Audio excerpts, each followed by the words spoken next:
Leland Miller, welcome to We the Builders. You are the co-founder of this company, China Beige Book, which has better intelligence on China than the CIA. You also wear another hat where you're the commissioner on US-China Economic and Security Commission.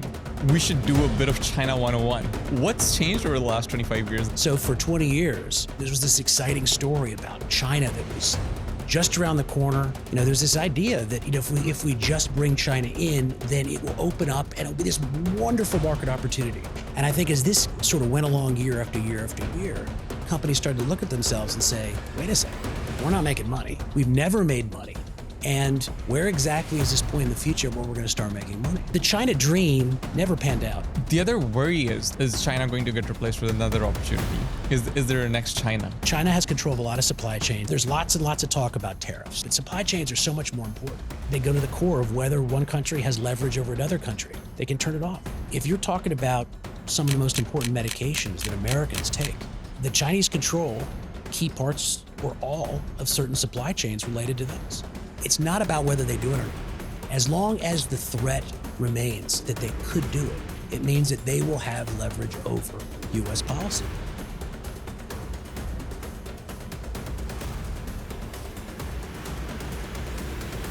Leland Miller, welcome to We the Builders. Thanks for having me here. So you are the co-founder of this company, China Beige Book, which I think what's been written about the company is it has better intelligence on China than the CIA in some aspect.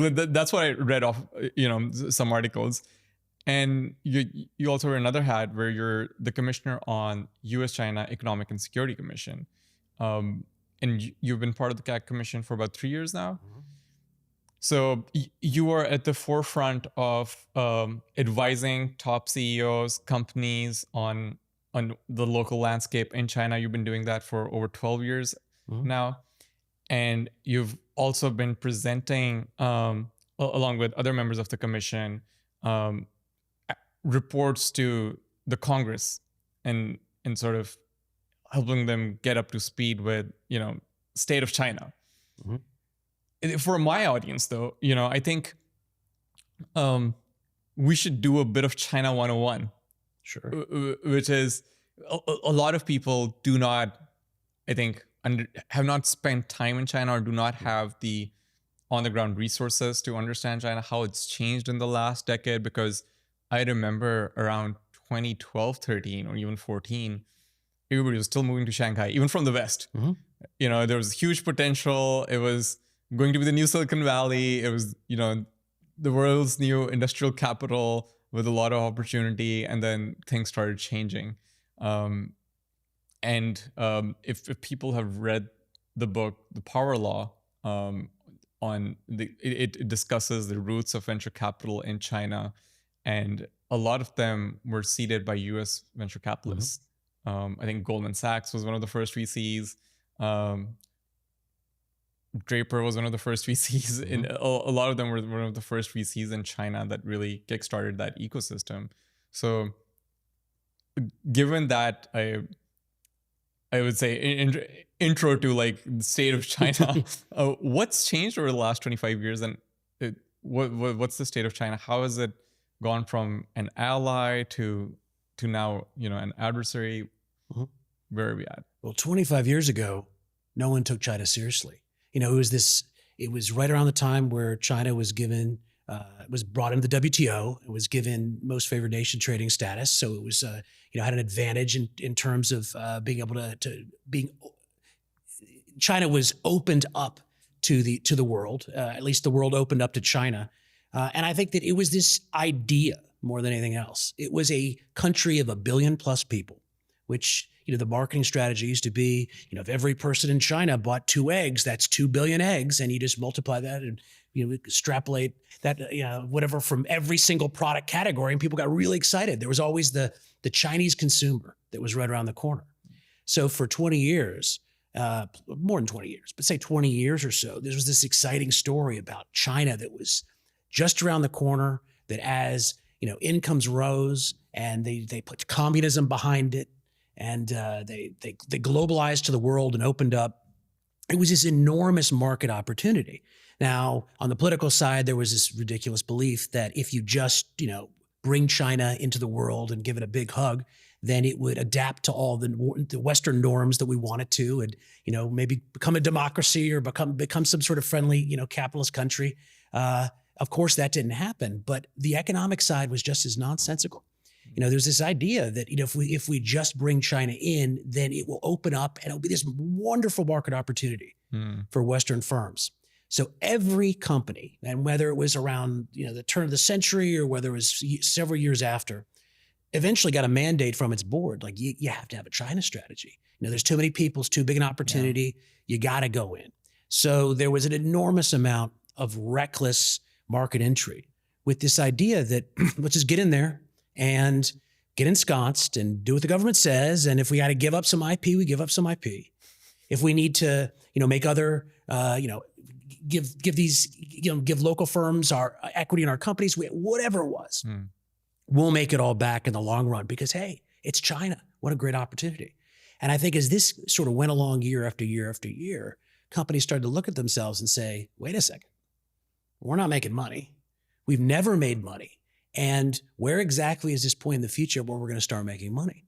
And part of that was because China was absolutely willing to bring firms in under their rules and, absorb their IP, steal their IP, learn how to do things from Western know-how, and then to reverse engineer this stuff and put it out themselves cheaper. It took a long while because companies were just so wedded to this idea that there was no other way to do things. The future was China. It was the Chinese century was going to be, the 21st century was going to be the Chinese century. So this was the only way that boards looked at it. These are the sacrifices we're making in the short term, maybe even the medium term, but long term, this is great for our company. And over the course of the 2010s, I think companies started to be a little bit more introspective and saying, we're not seeing this. We're not seeing this. When exactly are the good times going to start to roll? Not only do you have no fundamental market structure changes in China in terms of there being, this appetizing market for Western firms, but domestic demand in China, as we talk about a lot now, but talked about a lot less then, very weak. Yeah, very weak for having all these people. Very weak. It's a government structure that focuses on production and manufacturing and export, and not so much on domestic oversupply, et cetera. And that's that's a whole another facet of what they did. So the China dream and the myth of the Chinese consumer, all these things were created by Wall Street, or they're created by PR firms that just were trying to get entry into China. Never panned out. And I think now we're at the point where everyone said, even if we didn't have these national security issues with China right now, and those are sort of overwhelming at this point, I think, the China dream was never destined to happen anyways. Like there is not the appetizing market. They're never going to let us in until they've already dominated a particular industry. And even if they do let us in, there's not the level of consumption there that's really what we've aspired to. And we made all these sacrifices for the last 2 decades.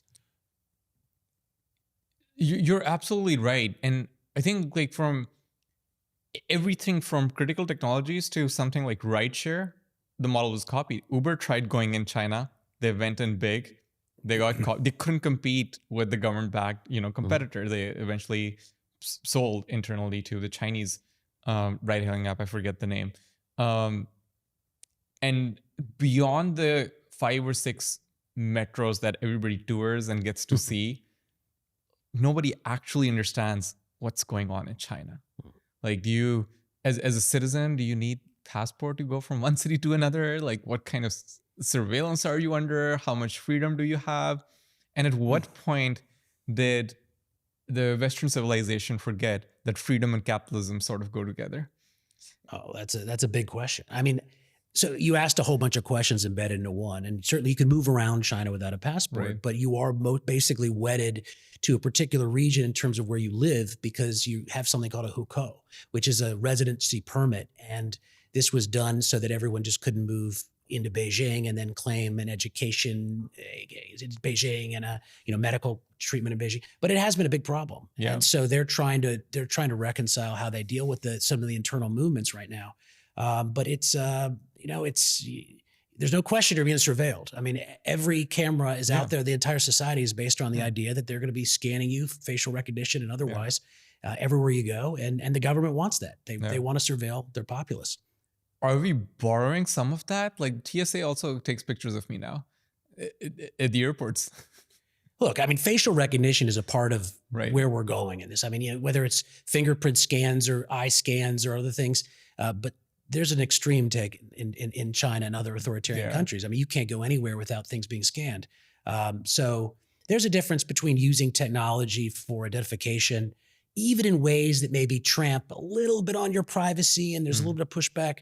But what's happening here and in the West is a far cry from what happens in China. I mean, everything's hooked up. The other worry is like, if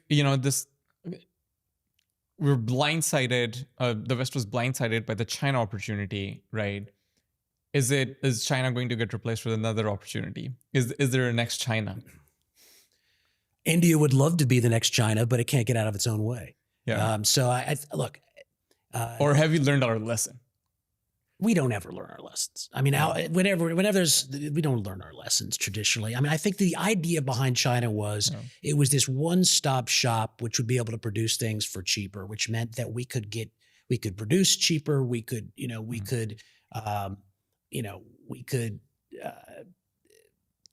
do a whole bunch of things at a scale that we couldn't do before, simply because there was someone in China that we could pay off to do the labor for a fraction of the cost.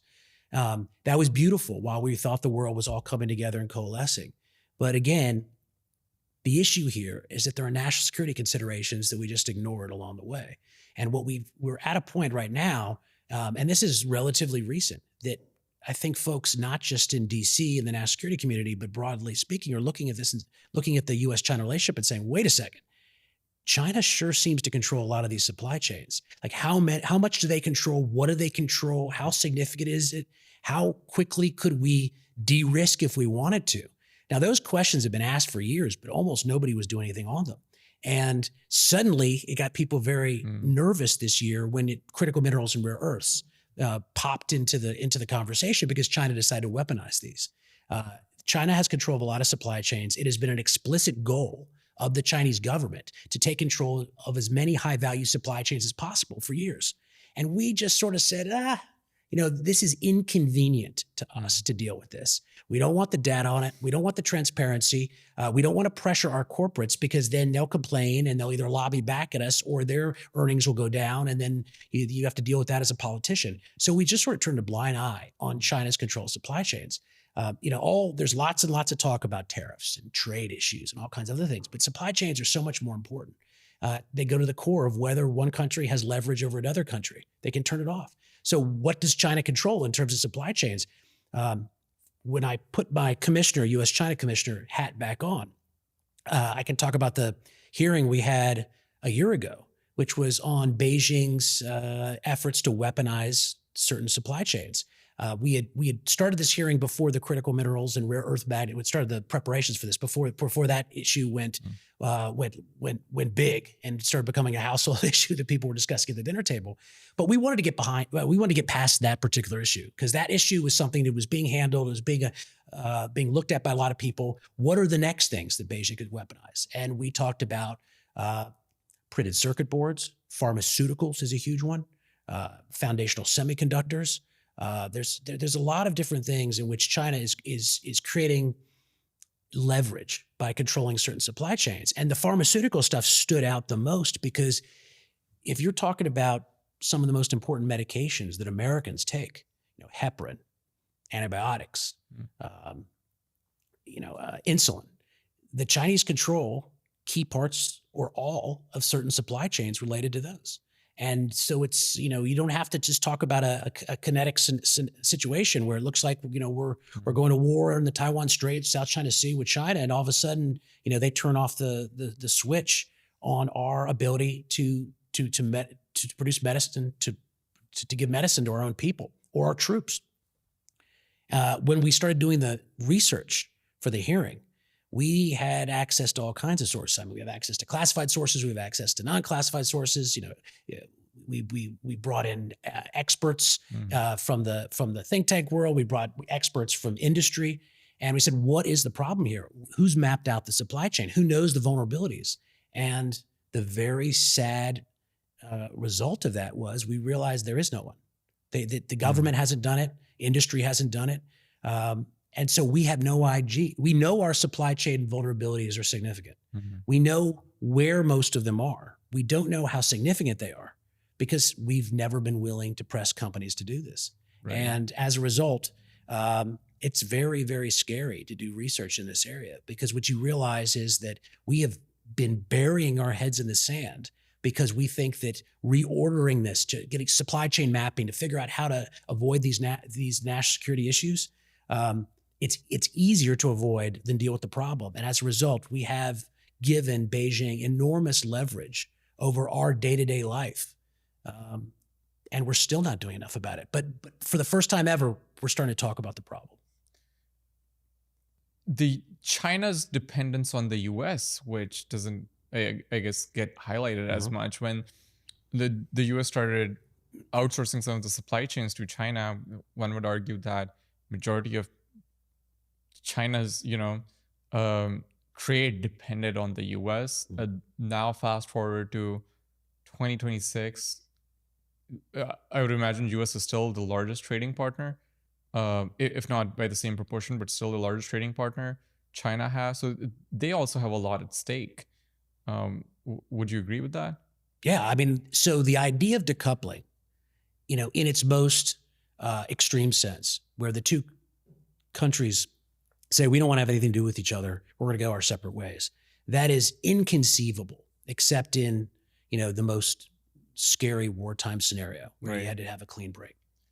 But there are other types of decoupling. Strategic decoupling is usually seen as, how do we find within this broad economic relationship, how do we find the areas, the supply chains that have a national security nexus that we really care about, and we cannot give leverage to the other side to be able to turn them off and on.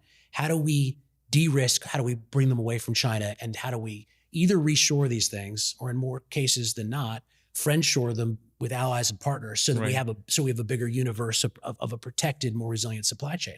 So I think right now the issue's never been, are we going to break from China in total? It's always been, how do you prioritize the places in the relationship where you absolutely do not want to risk giving the other side leverage over your economy. And the thing about this is not controversial. I mean, it's funny that people object to this back in the United States. This is what China's doing in terms of their vulnerabilities with the United States. They've recognized them. They're doing everything they can to try to de-risk from vulnerabilities related to the United States. There's a lot of things that are going to take a lot of time, just like there is from the other direction. But it's actually this is considered a hawkish position for some reason. This is actually a hawkish and dovish position. I mean, if the two countries realized, where do you have the most national security worries, vulnerabilities, and you de-risked from the other on this, then you could actually be focused on national security areas rather than try to say, we're going to take 1,000 anti-China platform programs and throw them all against the wall and just do them for the sake of doing them because we don't like China, or vice versa. By figuring out what the national security worries are, handle those first, I think you can have a much more focused, coherent China strategy. That's what I'm certainly encouraging people to do. And I think it starts with, number one priority is to say, which of these issues in our economy are national security related, where we have given leverage to China, either because of Chinese supply chains or something else. Let's fix that. We got to fix that as a priority. The other thing you brought up, and I'll come back to this, the other thing you brought up was that our pharmaceutical supply chains are very heavily dependent on China. What percentage would that be? Are all of our antibiotics getting made in China? And is that susceptible to biowarfare? And I think post-COVID, irrespective of the reality of it, that is a concern, I guess, most citizens now have, right? Or they could at least conceive sharing that concern that, oh yeah, there's a very real world and in which something like that can happen. No, I mean, look, in the worst case to the worst case scenarios, you have something where China or another country tries to bioengineer bad things to happen into your supply chain. Certainly, like you could have corrupt medicine. You could have medicine doesn't work. You could have medicine that's poisoned. But that's only one bad case scenario. Or is that too medieval of a strategy? Look, Chinese production, a lot of stuff, they don't have the same level of testing and stuff. They may not even meaning to have bad medicine. They may not even mean to produce garbage, but they may produce garbage anyways because there's not sufficient testing on it. It might as well already be garbage. Right. So there's a lot of things that could happen, even if China's not intentionally trying to poison Americans. I mean, you don't have to look at the worst case scenario. Could be incompetent poisoning. That's right. But I think when you ask about pharmaceutical supply chains, I'll get back to my answer on the other question, which is we have no idea. We have no idea what the voter. Now we put together a range of percentages on what where are the vulnerabilities, how broad are they, what do we know, what do we not know. One of the big things that gets talked about a lot, and I'm focused on this a lot right now because I'm going to India in another week and a half, and we'll be talking to the Indians about supply chains and pharmaceuticals and China and other things, in a matter of days. But I think one of the big issues that we deal with right now is that in pharmaceuticals, we usually say that pharmaceuticals are mostly produced. They used to be produced by the Europeans. Now they're produced by either India or China. And so maybe we don't have that much of a dependency on China because India is producing and maybe just switch. But what that ignores is that behind the APIs, the active pharmaceutical ingredients that are part of the any particular medication, you have key starting materials. So what are the foundational blocks that go into those APIs? Now, in India, the vast majority of the key starting materials in Indian APIs that come to the United States or elsewhere are made in China. So when we're mapping this out, it's not just as easy as say, okay, India's 33%, China's 42%, and whatever else, and just go around the assigning percentages. You have to also look at who has the fundamental building blocks of those APIs before those APIs are built into the pharmaceuticals. And this is really tough. And it's something we haven't done. But we do know this is a huge, huge problem. We just don't know how big the problem is. I sort of understand because I have friends and family in the pharmaceutical business in Pakistan, and they're also one of the largest producers of antibiotics. All the raw materials come from China. Right. And so I understand that's a very real problem. So I would imagine that's the same for neighboring countries. Like if like the biggest producers of some of these, required medicines are coming from China, then I don't know what else is happening. Like, what are the other building blocks? Well, that's exactly right. But the pushback I usually get on this when I'm discussing this point is people look at me and they say, "Get real. This would be an act of war if China ever withheld antibiotics from the U.S. or something else. They'll never do that. It's not realistic." Yeah. And my answer to that is maybe, maybe not. It certainly doesn't. It's certainly realistic to me, but it's not about whether they do it or not. As long as the threat remains that they could do it, it means that they will have leverage over U.S. policy and over policy of other Western countries. So they don't even have to push the button. They just have to have the threat looming that they could do these things, and it affects policy choices on this side of the Pacific. Because leverage sort of sways in the other direction, and they don't have to push the button. They just have to. They just have to say, it would be a shame if ... happen. I mean, then that's pretty strong. Yeah. But so on the question of war, there's this one line of thinking that the U.S. military is so advanced, so far advanced than any other military in the world, that China's probably doesn't want to go to war, which is why they engage through proxies, and they have all these other leverage building strategies, and they can't afford to actually go to direct war with the US. And by many accounts, if the US wanted to go to war, they could easily win that war. Yeah, but that's not what anyone wants, obviously. Well, I also don't agree with almost any of that. So I understand that's common wisdom. Right. I think it's wrong. I think it's outdated. The way that I look at this right now is the reason you don't have war in the Pacific is that every one of the main parties thinks it would lose. So I think that China looks at a Taiwan invasion and amphibious invasion, it says there's a huge chance that we'd fail. The United States looks at this, and it doesn't want to go to war proactive anyways, but says, we look at this and we look at the military balance, and the military balance used to be China down here and the U.S. down here in the region, and it's gone like this, and now they've passed us. And the U.S. is looking at this and saying, wow, I hope we don't go to war because we could lose. And I think Taiwan's looking at this and saying, oh my gosh, we're going to get decimated no matter what happens if there's a war. So nobody really wants to go in because everyone's pretty confident that they could lose. So it's not like you wait 3 years and all of a sudden there's going to be this enormous advantage, I think. In terms of one versus another, in terms of the military balance. But a lot of things can happen at the time. If the United States decides that it's sending signals that it's not going to defend Taiwan, if relationships in the Asian region atrophy to the point where the United States can't use partners in the region, Philippines, Japan being the two most important, but there's other bases in there, then our ability to do kinetic activity in the region to defend Taiwan, it'd be minimized. It'd be put in a very bad spot.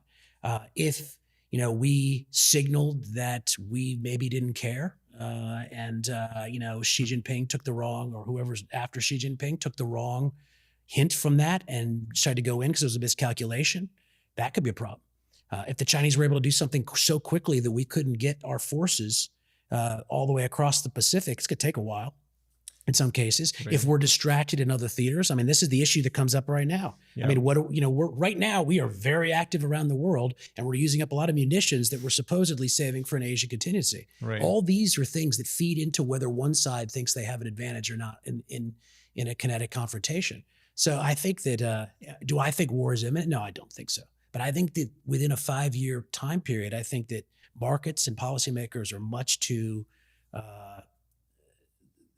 they're not worried enough about the prospect that we could have a real problem.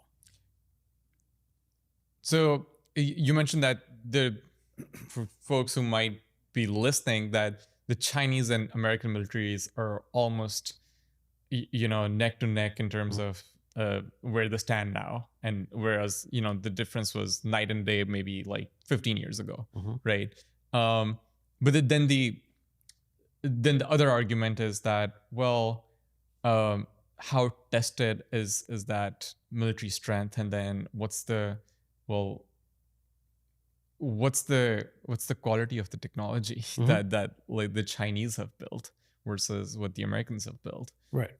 So it's important if you're counting like number of warships, or how much ammunition they can produce, or the rate of ammunition they can produce. Yes, maybe they can outproduce because of the decades of manufacturing capabilities they've built, but then the efficacy of their technology is, I guess, debatable right now, and they probably understand that too, right? I think so. Look, so it's the efficacy, it's the readiness of their forces and their command. So obviously, the last war that China fought was 1979 in Vietnam, and it didn't go very well for them. Yeah. So there are very few PLA soldiers alive that fought in a war. That does mean something. That's certainly relevant. Xi has been purging the entire upper senior command of the military this year in a way that is shocking. So there has been an anti-corruption campaign for a long time, and he's taken out a lot of local officials. He's taken out a lot of central government officials, and he's taken out a lot of very senior soldiers and generals. But what's happened this year was really truly remarkable. The Central Military Commission is the body that is technically in control of the China's armed forces. It is controlled by Xi at the very top. That was a important thing that he stressed from the very beginning. But there was many rows of CMC members at the very top that had one by one been taken out in corruption campaigns by Xi Jinping. And just a couple of months, was it a month ago? Was it 2 months ago? Probably a month ago or so. He took out Zhang Youxia, which is his most senior, most connected, most long-serving, long-standing general of all. Someone seen as invincible within the armed forces, because this is a guy who not only did he grow up with Xi, but their fathers worked together. They were senior, very senior officials, even when Xi Jinping was a kid. So they have a long-standing relationship. He was seen as a Xi loyalist. He's one of the last guys standing, and he's one of the last generals that actually had a wartime memory, like one of the last guys that actually fought at a senior level, who fought a real battle. And he was just taken out like this the other day. Wow. A couple weeks, I guess it was a couple weeks ago, a month ago, a couple weeks ago, whatever it might have been. And there's no question that whether or not, it was his corruption or she was paranoid, there's a whole bunch of different rationales for some of which may be working in tandem with each other of why she decided to do this big step. He's coming up in 2027 to potentially his fourth term. Did he think that this is one of the few guys who could have potentially put a push back on it? Yeah. We don't know. But what we do know is there's definitely a short-term hit to their readiness. So I think there is something to the fact that you don't know how some of these troops are going to fight because they don't have any fighting experience. You do have a problem at the top in the armed forces where there's not enough generals that are senior enough to remember how to do battle. And a lot of the ones that have been in the mix have been taken out and they're sitting in a gulag somewhere. On the other hand, when we talk about the military balance, there are certain things that China can do well that we maybe can't do as well, like the hypersonic missiles. But it's less about China having advantage in certain technologies and China and us having advantage in certain technologies, although that's relevant. It's that we're fighting in their neighborhood. We're fighting next to China, and we're traveling thousands and thousands of miles to get our assets into the region to get there. There are a lot of bases there as well. Yeah, but look, you're not having that many soldiers in Guam, and Right. based there. You're not having that many soldiers in Hawaii based there. You don't have that many soldiers based around the region and naval. And the thing is that China has very good missiles that can Right.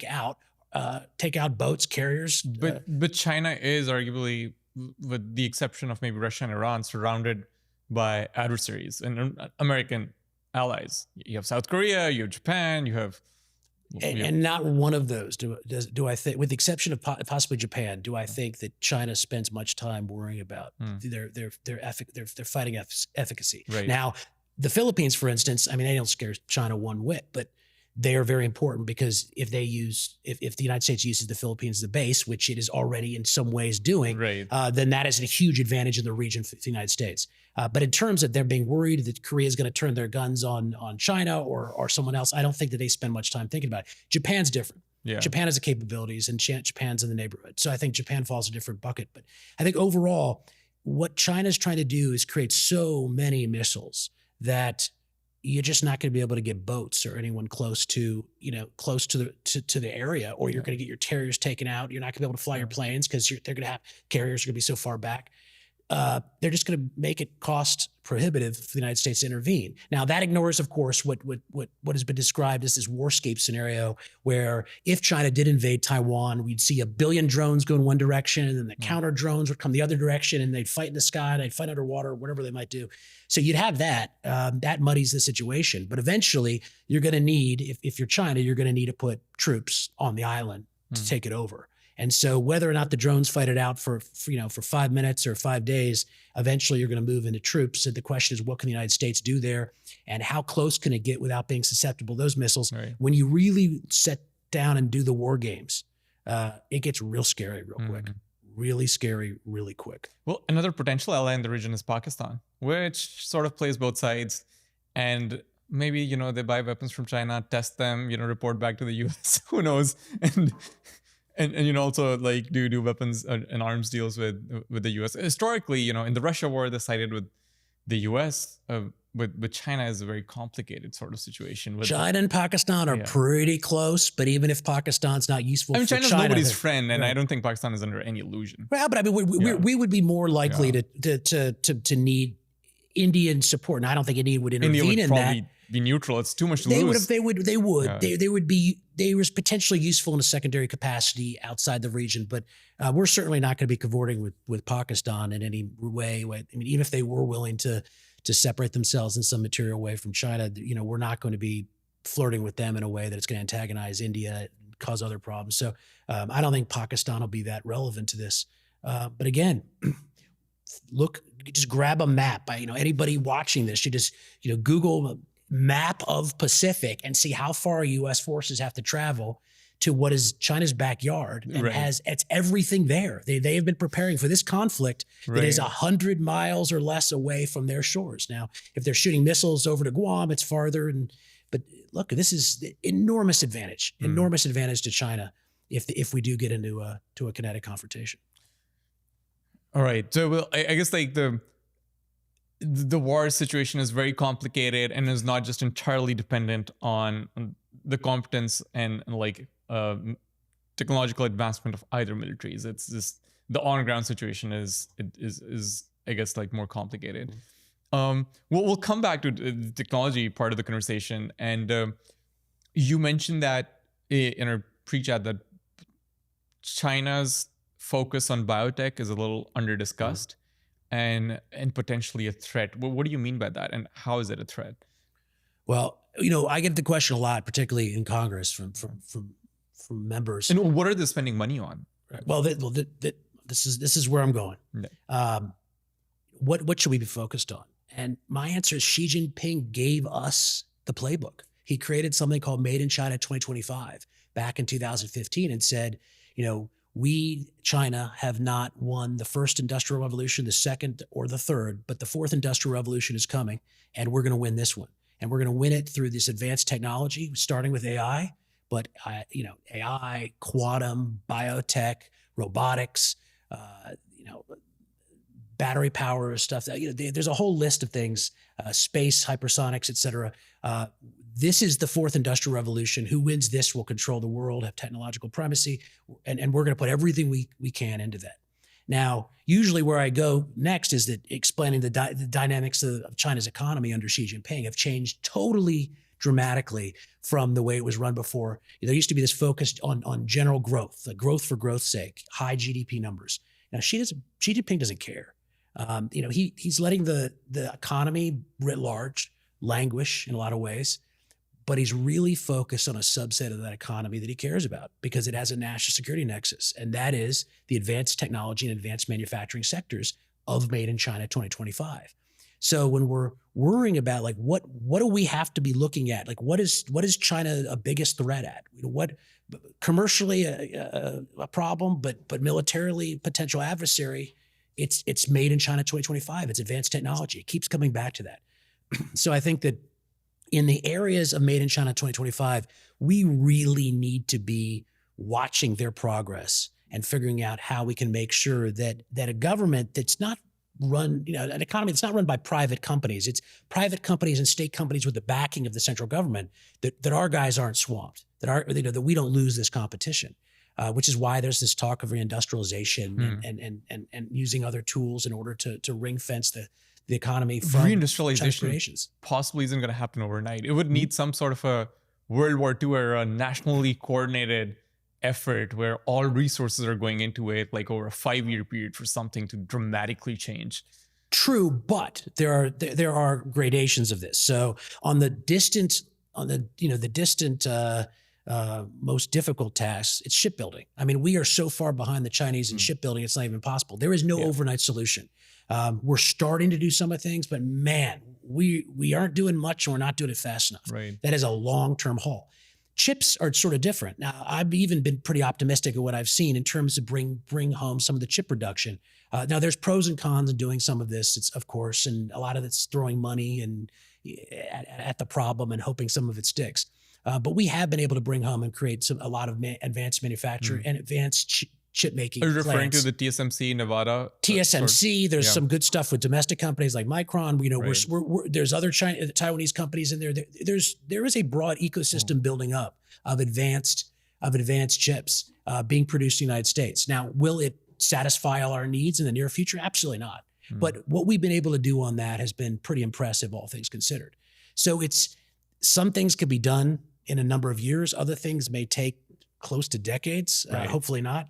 And then we just have to figure out the priority set on this. So I agree. You always need, and reindustrialization doesn't happen unless you need the money and you need the willpower. The only way that happens. You also need some sort of bipartisan focus on this. And then all factions need to come together and actually want to do it. Like I think from idea of reindustrialization to execution is a long, long road. And right now, and we've both been part of like the movement in some way, and which happens in Detroit, every year.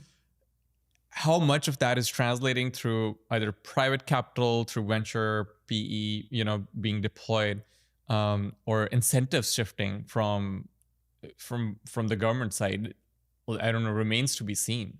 Because you would have to pull a lot of regulatory hurdles to accelerate a lot of this stuff. Look, we're never going to do what we need to do unless there's a crisis. Yeah. Now, there are glimmers of hope. Like if you look at what happened in critical minerals, I mean, what the Trump administration's done on this has been fantastic.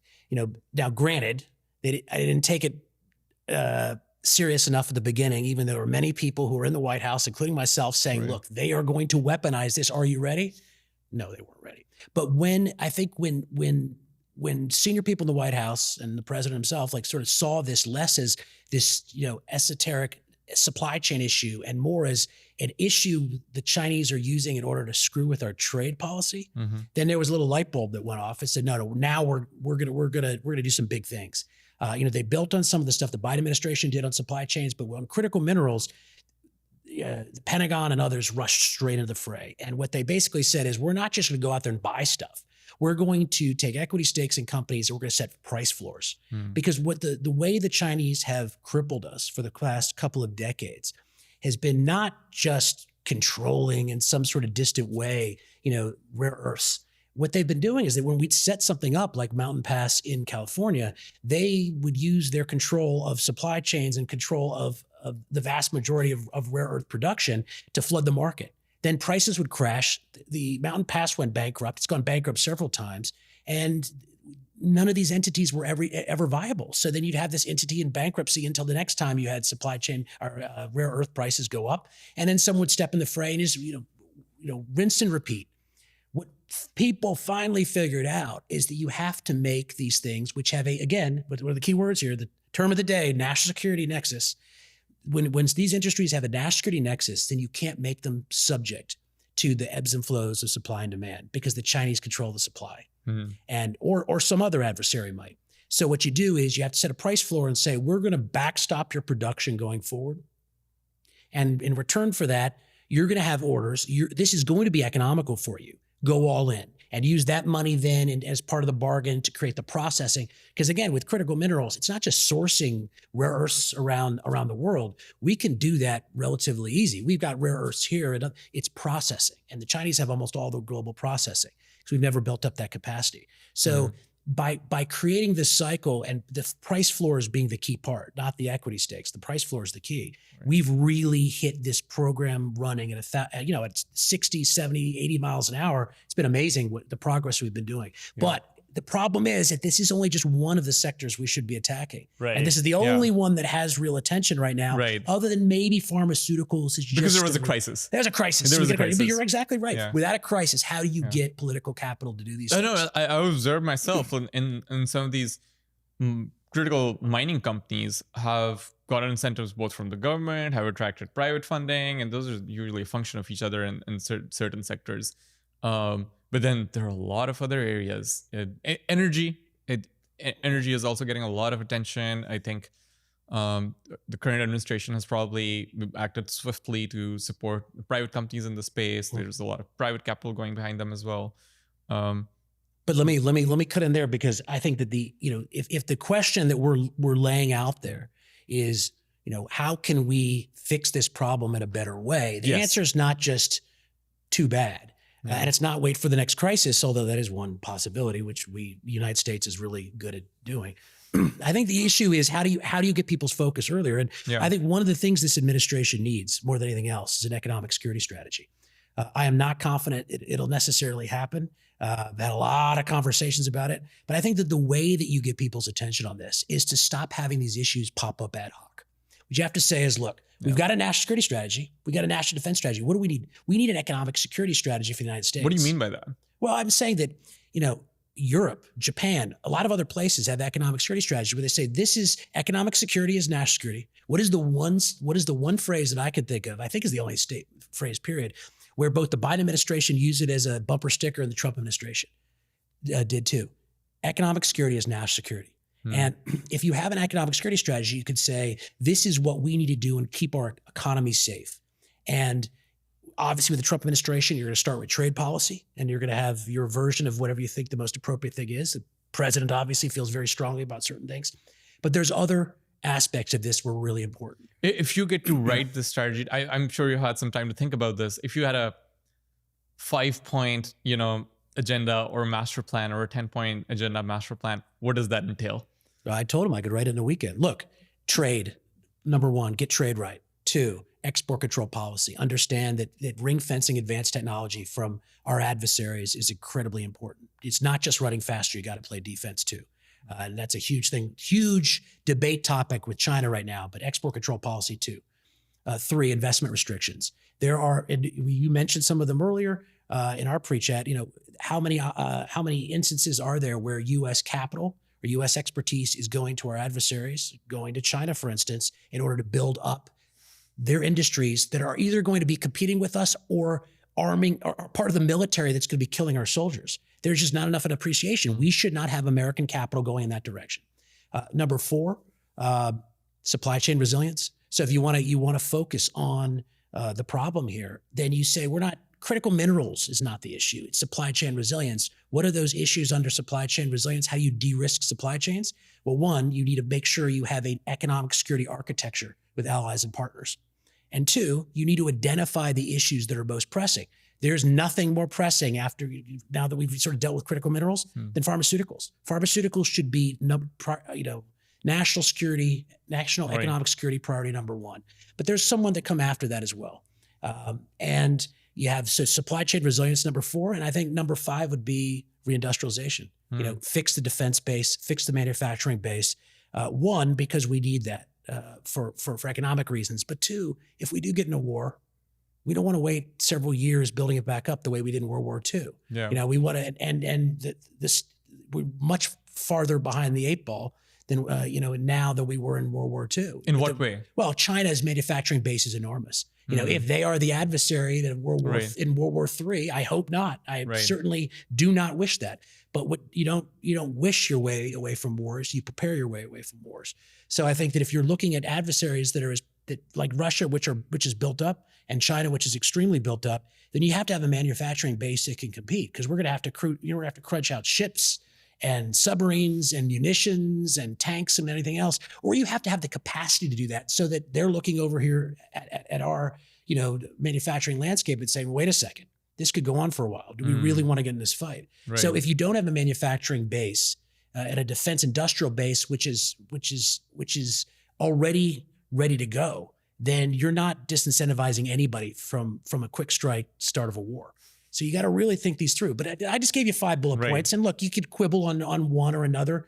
But the idea that we don't have an economic security strategy that sort of cements in what we pretty much agree from a bipartisan basis are the things that we should be addressing right now in order to solidify our economy in a way that protects national security. I think we're really missing the opportunity here. From some of the public dialogue that I guess people would have heard over the course of the last year or so, you could argue that there is some focus, but maybe there's from the dialogue to the execution, there's some gap. And maybe prioritization. Well, it's prioritization. It's a billion different things, but it's also, there are some people I've spoken to who say, look, when you create an economic security strategy, it restrains the ability of the president to do what he wants to do, to act independently. And so I think that there's a desire not to ring fence the executive into some strategy. But look, that's not what this would be doing. This would be creating a priority set. But again, look, you have politics too. I mean, we live in a democracy of politics. And what is the big issue in 2026? It's affordability. Right. So how do you square a desire for both parties to run on the affordability issue, one from one direction, one from the other, with the idea that I'm talking about, which is setting price floors on for pharmaceutical companies? That costs money. That makes things go up. That'll affect inflation. So you do have economic trade-offs that if you don't understand what you're getting in return and you don't see it as valuable, then you're not going to do it. So I think the problem is the political cycles are so frequent. Yeah. It's very hard to find a non-crisis time where everyone's like, you know what? This is the time to do that. You brought up I think we discussed this in detail, but we should probably, open this thread. There's a lot of IP theft, from America to China.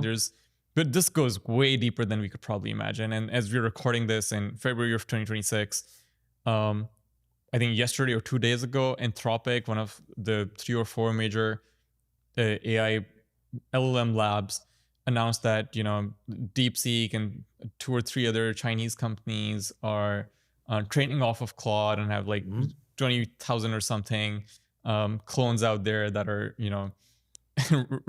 ripping off all data from Claude. They're the only ones that have come out so far. I think we both anticipate we're going to realize that other companies are going to start coming out with similar statistics. And Stanford Review not long ago, I guess this was last year or the year before, announced that 15% of students at Stanford engage in Chinese espionage. I think that's also underreported. It could be a lot more than that. And then there's the question of all this talent, moving to our most critical technology companies, and then whenever an industry starts picking up momentum, within 6 months to 18 months, you see like a clone in China. It doesn't happen instantly. It's whenever there's steam behind like a particular sector. I remember seeing this happen with humanoid robotics. 2023, the sector started getting some steam. Some of the companies here started raising larger rounds, and all of a sudden Unity went mainstream. Man, the guerrilla marketing on Twitter and everywhere is like amazing.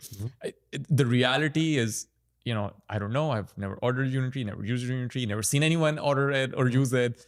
So who knows? Like, it bounces around, does a lot of gymnastics, but we don't know how useful it is. Like, yes, there is like a lot of copying. How good are they at that? I think you made a point that they're fast followers. They're able to copy pretty fast, get close to where American companies are, and sometimes ahead, like really, really fast.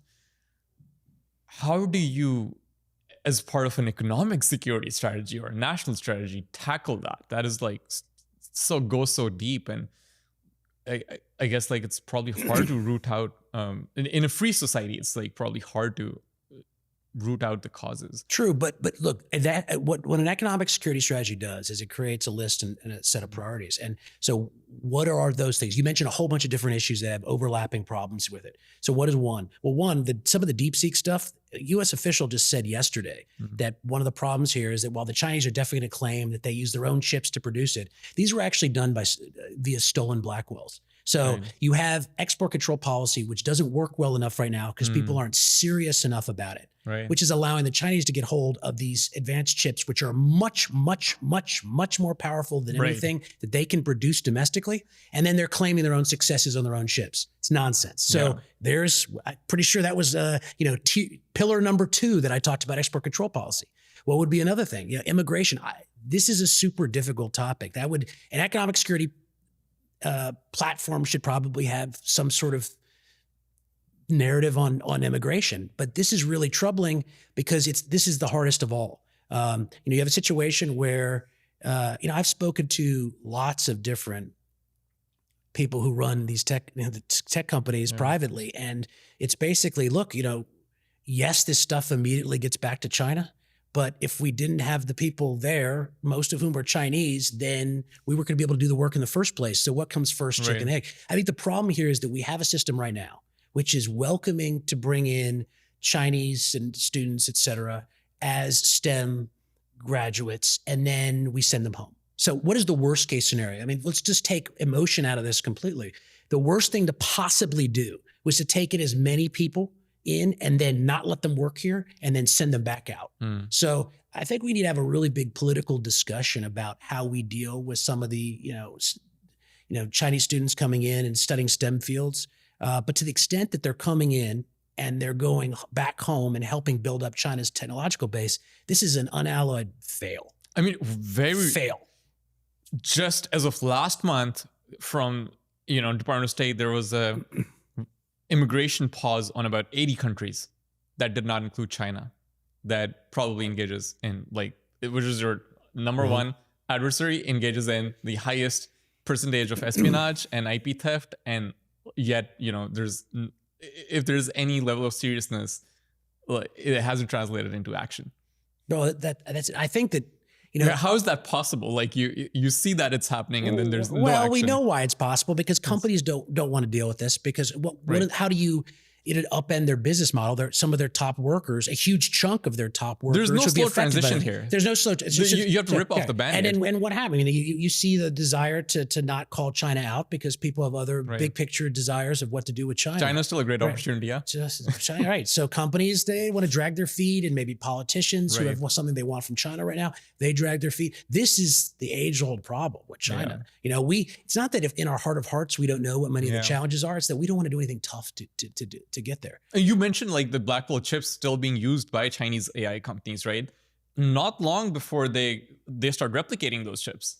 And they're historically, not that confident in replicating chips, but not long before they probably get there. Look, the problem with the Blackwell, and I don't want to go down this rabbit hole, even though I spent a lot of time with it. But look, the Chinese, when it comes to advanced chips, have in semiconductors writ large, they have almost all the advantages. They have more access to more data.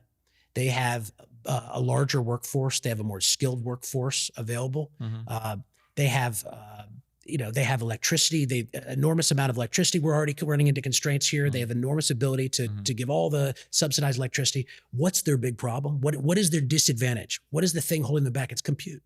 And right now, Chinese domestic chips are nowhere near. I don't care what people want to whisper, to the president in the Oval Office.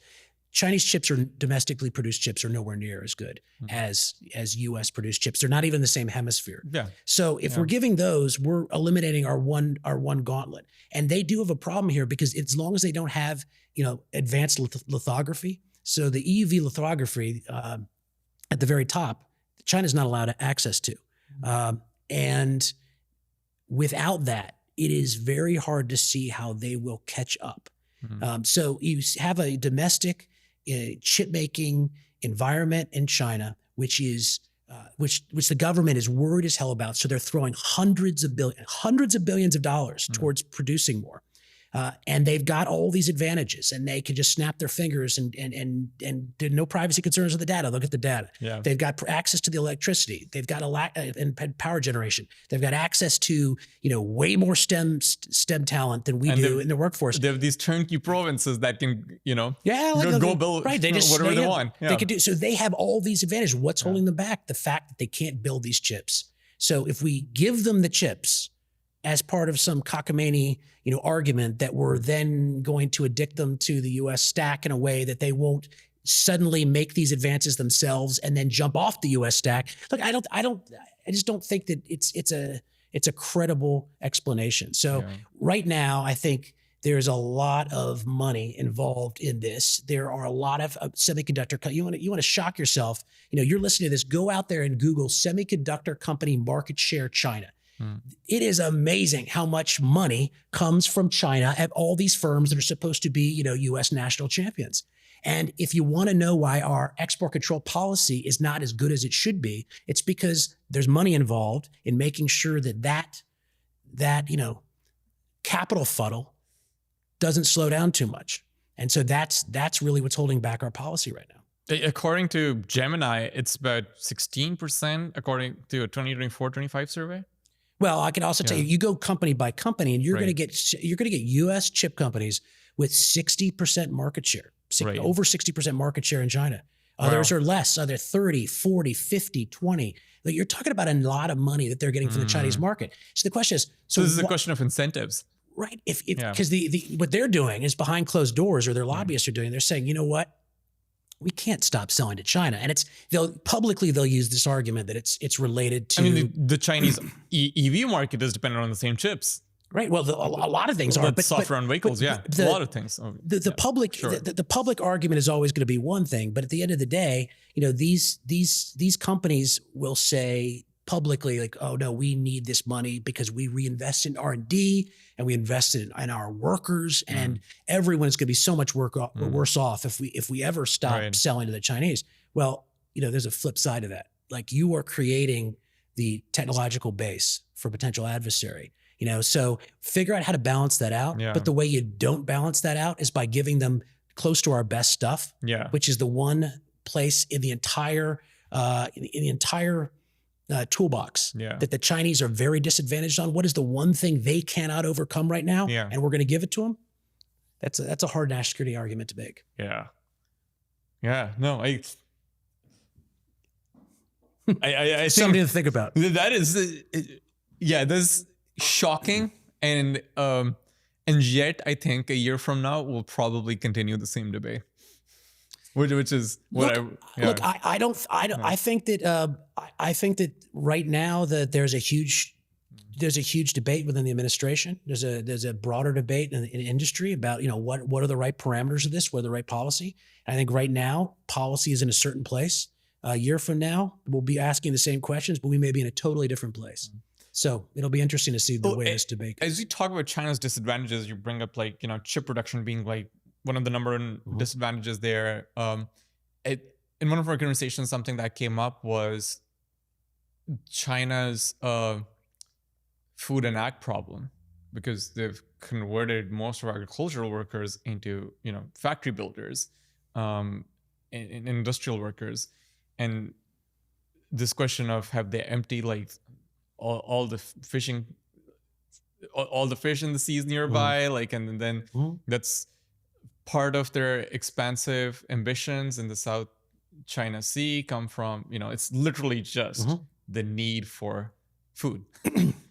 Right. And the some of the islands they're establishing there, are those for agriculture, are those food, for fishing, minerals, energy, minerals, right? Yeah.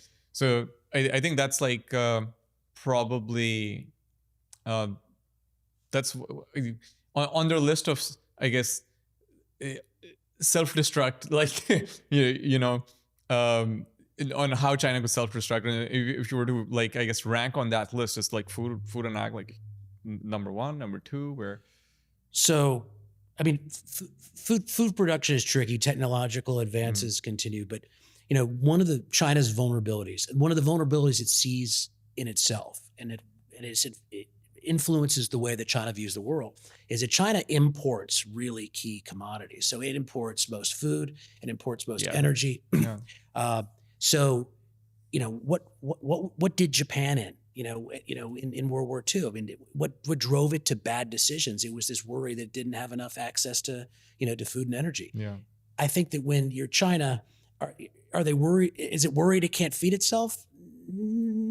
It's a worry. And if you get in a wartime scenario and you get blockades and you can't get access to, so these are all things. This is why you see so much stockpiling going on in China. But they do have a problem because they've destroyed so much of their land through environmental degradation that they can't just fish in every water hole, and they can't grow crops in most of the land. The arable land is relatively small considering the size compared to the United States. It's completely different. So yes, that worries them a lot. Even if they're not worried about food production, and as we've now come to care about in the US, is the quality of the food supply chain or the quality of the food itself. Well, yes, if you were to feed the population anything, you could feed them a lot of stuff, which they probably do, right? How sustainable is that? Or in any case of a war or security situation you run into, these wars don't end overnight. The Ukraine-Russia war has been going on 4 years now, right? So these are decade-long engagements. You start thinking that it's going to be a Venezuela situation. You come in, you go out, but most of these are not. They go on for a decade minimum.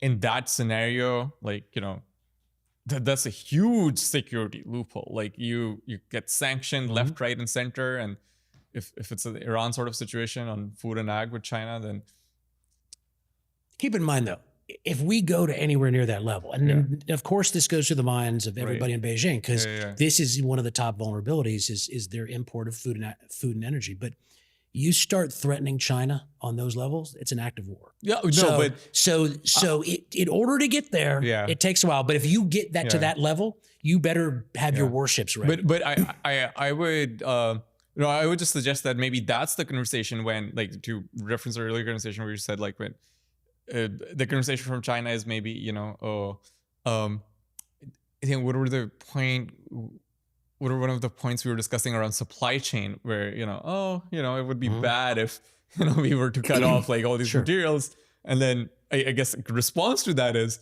oh yeah, it would also be a pity if all of a sudden China doesn't get access to all the food it needs. So I think there's there's a lot of leverage. It is a lot of leverage. It is a lot of leverage here. So, if you're putting together a big list of all the reasons China has to go and all the reasons China doesn't want to go, I mean, that's the top of the list. The fact that if China loses a confrontation, the Communist Party is probably done with, and that's a big one for the party because it will die. So there's a lot of reasons why China doesn't want to go. I just think that the way this is usually underestimated in terms of the potential for a confrontation is people will add up the lists and then they'll sort of attribute values in their head and they'll say, well, why would he want to do that? Well, it doesn't make sense.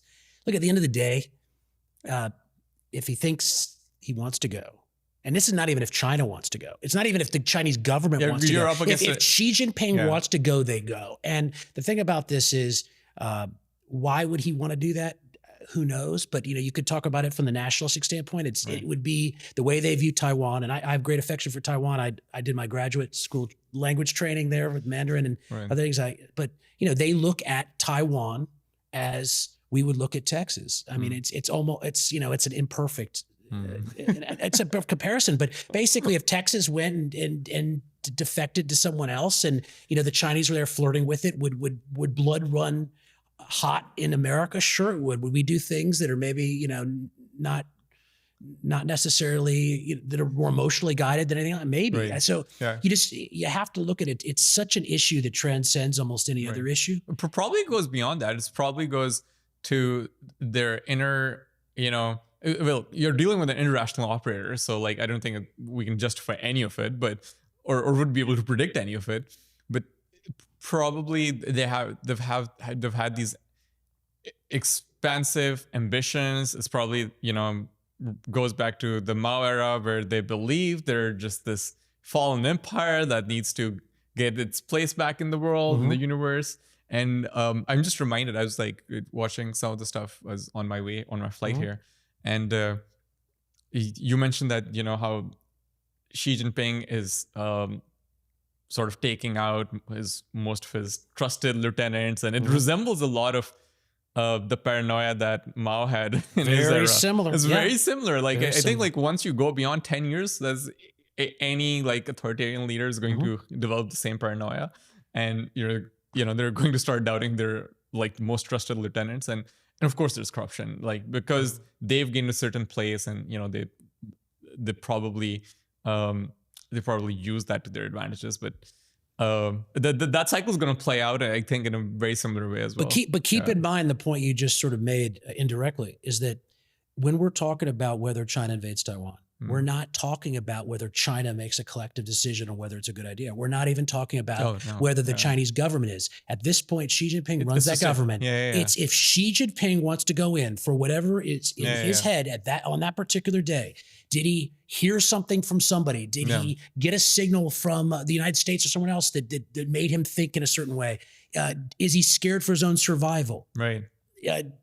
Does he think another theory, that I've spent a lot of time talking about is, if the Chinese economy is slowing down dramatically, and it doesn't end up getting these technological wins along the way, and so China, in fact, sort of peaks in 2030. I don't think that's the way that anyone in Beijing views it. I think they see themselves as ascendant, and they see the United States as decline. But if you see the economy slowing down, and you get more and more societal pushback, and anger over the slowing, moribund economy, and then you're not chalking up win after win of the technological space, and you look like you're peaking, and that somehow invades your psyche on this, that can make you move quicker. Because one of the reasons we've never seen action from the Chinese on Taiwan is they always believed that time was on their side. So, Mao had said, we've got, 50 years. Deng had said, it's always 50 to 100 to 150 years. We've got to figure out the Taiwan scenario, because always China was going to rise during that time and the West was going to fall. Now, if that ever changes, because they're like, wow, actually China has a ticking time clock and the West isn't falling that much, and or something, then this changes everything. So again, I think people are really underestimating, not that it's a likelihood, but that the possibility that we see something over Taiwan, I think, is a lot higher than what any type of market forecasting on this typically To is. that, I would say, empires don't fall that fast. The American empire is only hitting 250th this year. And, they usually go on for 700 years. And Some do. Some do. And the fall isn't just like, it's not a fall off the cliff. It's usually pretty slow. And so I think that was like probably a ambitious expectation from their side. Yeah. Well, I mean, like I said, that the world looks a certain way right now. Yeah. I think there's a hope from them in one way that there's going to be self-destruction in the West. Well, they think that there has been a gradual implosion of the system, and that they can just sit back, relax, and time is on our side. And while we're doing the smart stuff, and yes, our people are suffering through a sort of a weak economy, but there's a Chinese expression, 吃苦, which is eat bitter, and it's like we'll eat bitter the whole way through while the Western capitalists fall, and when we come out the other end, we'll be in a better position. Just survive long enough, have enough leverage to get past this, and you're on top. Yeah, that's the thinking right now. Again, it gets really sort of interesting and a bit scary too, is if you start thinking, okay, well, if the Chinese change this and think they have a ticking clock, then what does that make them do in the short term that they wouldn't have done before? That's when this starts getting interesting. I've had a few questions from, a lot of people who have been guests on the podcast and also friends of the show. I'll share some of them and which haven't been discussed. So one is, I guess, more of a question around the future state, if any, where US and China like find some sort of middle ground and, go back to where they were probably in early 2010s. Is that like one possible scenario if, they're able to reach some sort of diplomatic agreement? Many things are possible. I mean, is it high odds? Absolutely not. Is it low odds? I'd say it's lower than low odds. But you never say never, because you can have something come out of left field. An asteroid hits the Earth, and everyone's worried about things other than U.S.-China confrontation. Maybe. Look, you could have a situation where China's economic model flips for some absolutely unexpected reason. Like, let's say Xi Jinping dies, and instead of a bunch of military guys taking over, some reformers. I mean, I have a hard time saying this with a straight face, but you have a situation where they're like, look, we're going to do things differently, and first thing we're going to do is these three things, which disarm U.S. worries over Taiwan, U.S. worries over the Chinese economic model, U.S. worries over some other things. It's sort of like a Russia in the 1990s thing, and all of a sudden, well, maybe they're not that bad. And so, can I hypothesize such a pathway? Sure. Do I think it's remotely likely? No, I don't. I think it's very difficult to walk this back from where we are.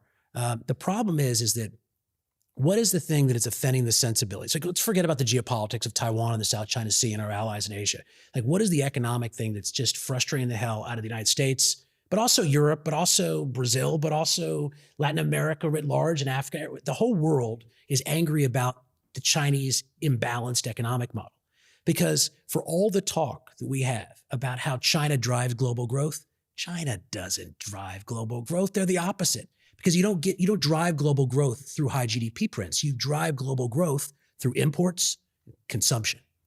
And China has very weak domestic demand, and they're exporting the hell out of everything. Yeah. So not only have they had that for years, but during COVID, they doubled down on that more and more and more and more. Then after COVID, they doubled down on it more. And every year since, they've been doing more and more and more. That's why it's even causing problems within the Chinese economic system, because you have something called involution, this anti-involution campaign, where even Xi Jinping, he's like, we don't have overcapacity, wink, wink.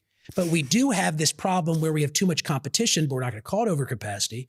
But we have too much competition, and therefore we're going to have an anti-involution campaign, which will tell everybody involved in the system, the provincial governments, the companies involved, stop all fighting for the same thing when there's not enough demand and you're just producing to produce. So let's have a little bit more thoughtful issue. Like, everybody's running on like no profits. They're all profitless companies, but they keep going because they're fueled by subsidies. And if they stop subsidizing or they stop producing, then they go belly up. So, a lot of the reason why you have this export wave is that the domestic demand is saturated in things like EVs for the most part. And so the price wars are driving things down. You got too many companies producing too many things. There's nowhere to sell them in China anymore, so they got to go abroad. And they're going abroad at cheaper prices, and they're just absolutely decimating the countries around the world in terms of their EV industries. Now, a lot of people make the argument, just like other consumer goods, well, wait a second. China's producing these things, they're cheap, consumers can buy them cheaply. If you have a balance on that, then sometimes that's a good thing. But I think that the problem is that with a lot of things that China exports, they do it so much they completely decimate the domestic industries. I mean, they did this with solar. They've done this with EVs. So it's hard to create EV companies around the world because the Chinese have produced these things in a sort of a protectionist cocoon back home, and then they unleash them on the world at prices that are below profit levels even in China. So they're super, super, super cheap abroad, and they're just taking over the world. So it's not that you don't benefit sometimes from having Chinese produce good, cheap stuff. Sometimes you benefit, right? But there's a lot of places where you don't, and it can actually just deindustrialize the hell out of you if you look up 5 years have passed and your manufacturing plants are gone. That's the real risk. That's what they've been doing in a lot of other economies. It's what they've been doing. It's what the original China shock. It's what in certain sectors have seen in the years since. So I think this is an unbelievably long way of saying that the Chinese economic model, they know this. They know there's trade tensions. They know the whole world's mad at them for their exporting their overcapacity. They even know they have a domestic problem related to the production of that overcapacity. Right. And they can't stop themselves. Because Xi Jinping doesn't believe it makes sense to fuel domestic demand. They don't want this balanced model. They want this manufacturing juggernaut. And so do I see a China that suddenly reverses course and becomes a demand center? I mean, no, I don't. But it's not impossible that happens. Well, on that note, Shaheen from Lux Capital had this question. What are some of the biggest Western misconceptions of the Chinese economy? I guess like one would be this. What are some other misconceptions? Well, I probably would have said, first off, this idea that China drives global growth that I made, the point I made before, which is it doesn't drive global growth because it has high GDP. You drive global growth by being a demand center. And what China's effectively done for the last 5, 10, 15, 20 years is hoovered up demand around the world because its production is exported and that production is subsidized heavily by the government. And so what you're doing is actually sucking demand from the world instead of creating demand. And so you're not a growth engine. I think that would be one thing. Second thing, China's GDP is nowhere near 5%. It's amazing. Markets will absolutely say okay to whatever number China puts out. Yeah. And we used to have an internal argument at China Beige Book. Is there any extent to this idiocy? Like, is there any cap on this idiocy? Yeah. Is there any number that is so ridiculous that people would say, wait a second now, that seems ridiculous? And the answer is no. And the way we know it's no is that when we were tracking things during COVID, so the Chinese shut down in 2020, and they had a quarter where they completely shut down huge chunks of their economy for a huge chunk of that quarter. And now we were doing things like tracking what capacity was coming back online and manufacturing and retail and service. So we didn't just know when they came back online. We knew exactly at what pace, in what industries they were going back online. We estimated GDP for that quarter around a negative 11% or so.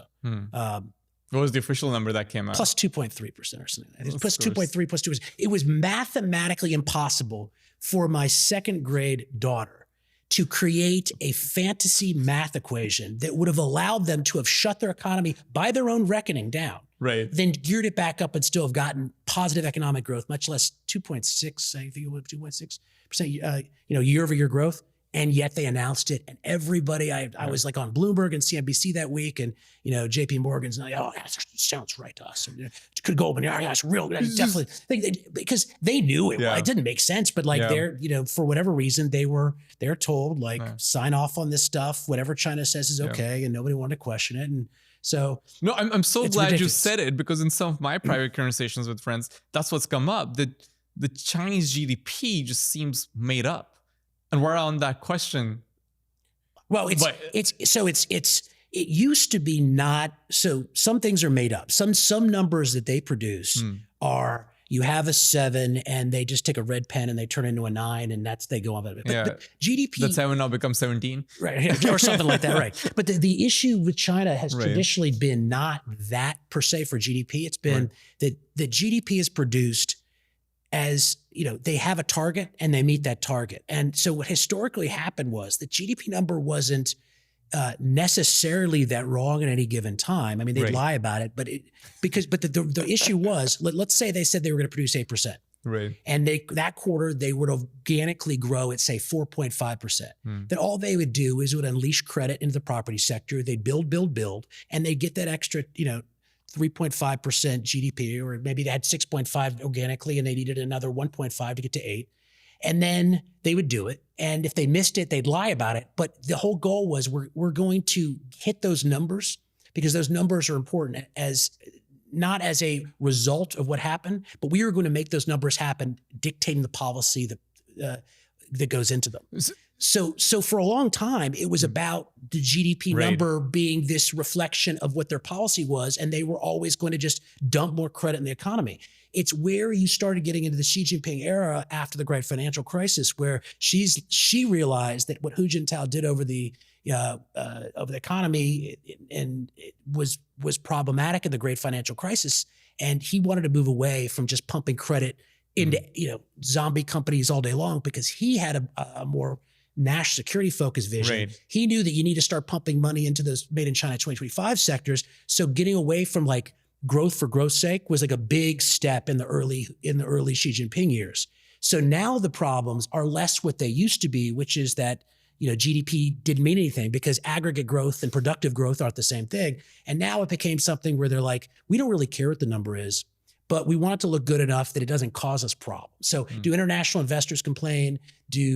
Does anyone else complain? If not, we don't really care. So they announced this 5% number. What are they growing at? Are they growing at 2.5%? Who knows? Minus 11%. Nobody knows. But so the problems with Chinese data are different than they were before. And while this is happening, you keep in mind that like they actually have done a lot of things to improve the quality of the data. So it's this weird paradox where in some ways they've taken away the worst offenders of data manipulation in China used to be the local government officials who would, back from the days of the Great Leap Forward, who'd have to, we'll write imaginary numbers because if we get good numbers, we get promoted. It doesn't matter if our people starve.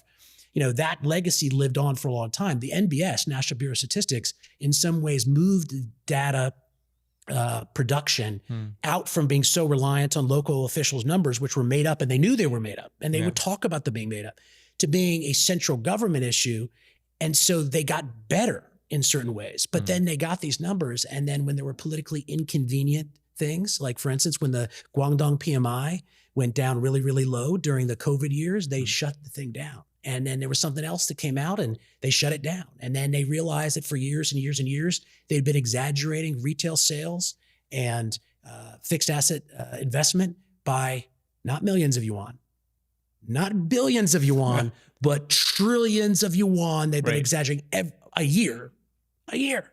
They started tinkering with the numbers, and then they would start eliminating numbers from previous years to make sure there was a base that would allow an improvement rather than a fall. So Chinese data manipulation is this fantastic subculture, but the problems of yesteryear are not the ones that were the same problems as 5 years ago. They were not the same ones as emerged during COVID, and they're not the same ones as we see today.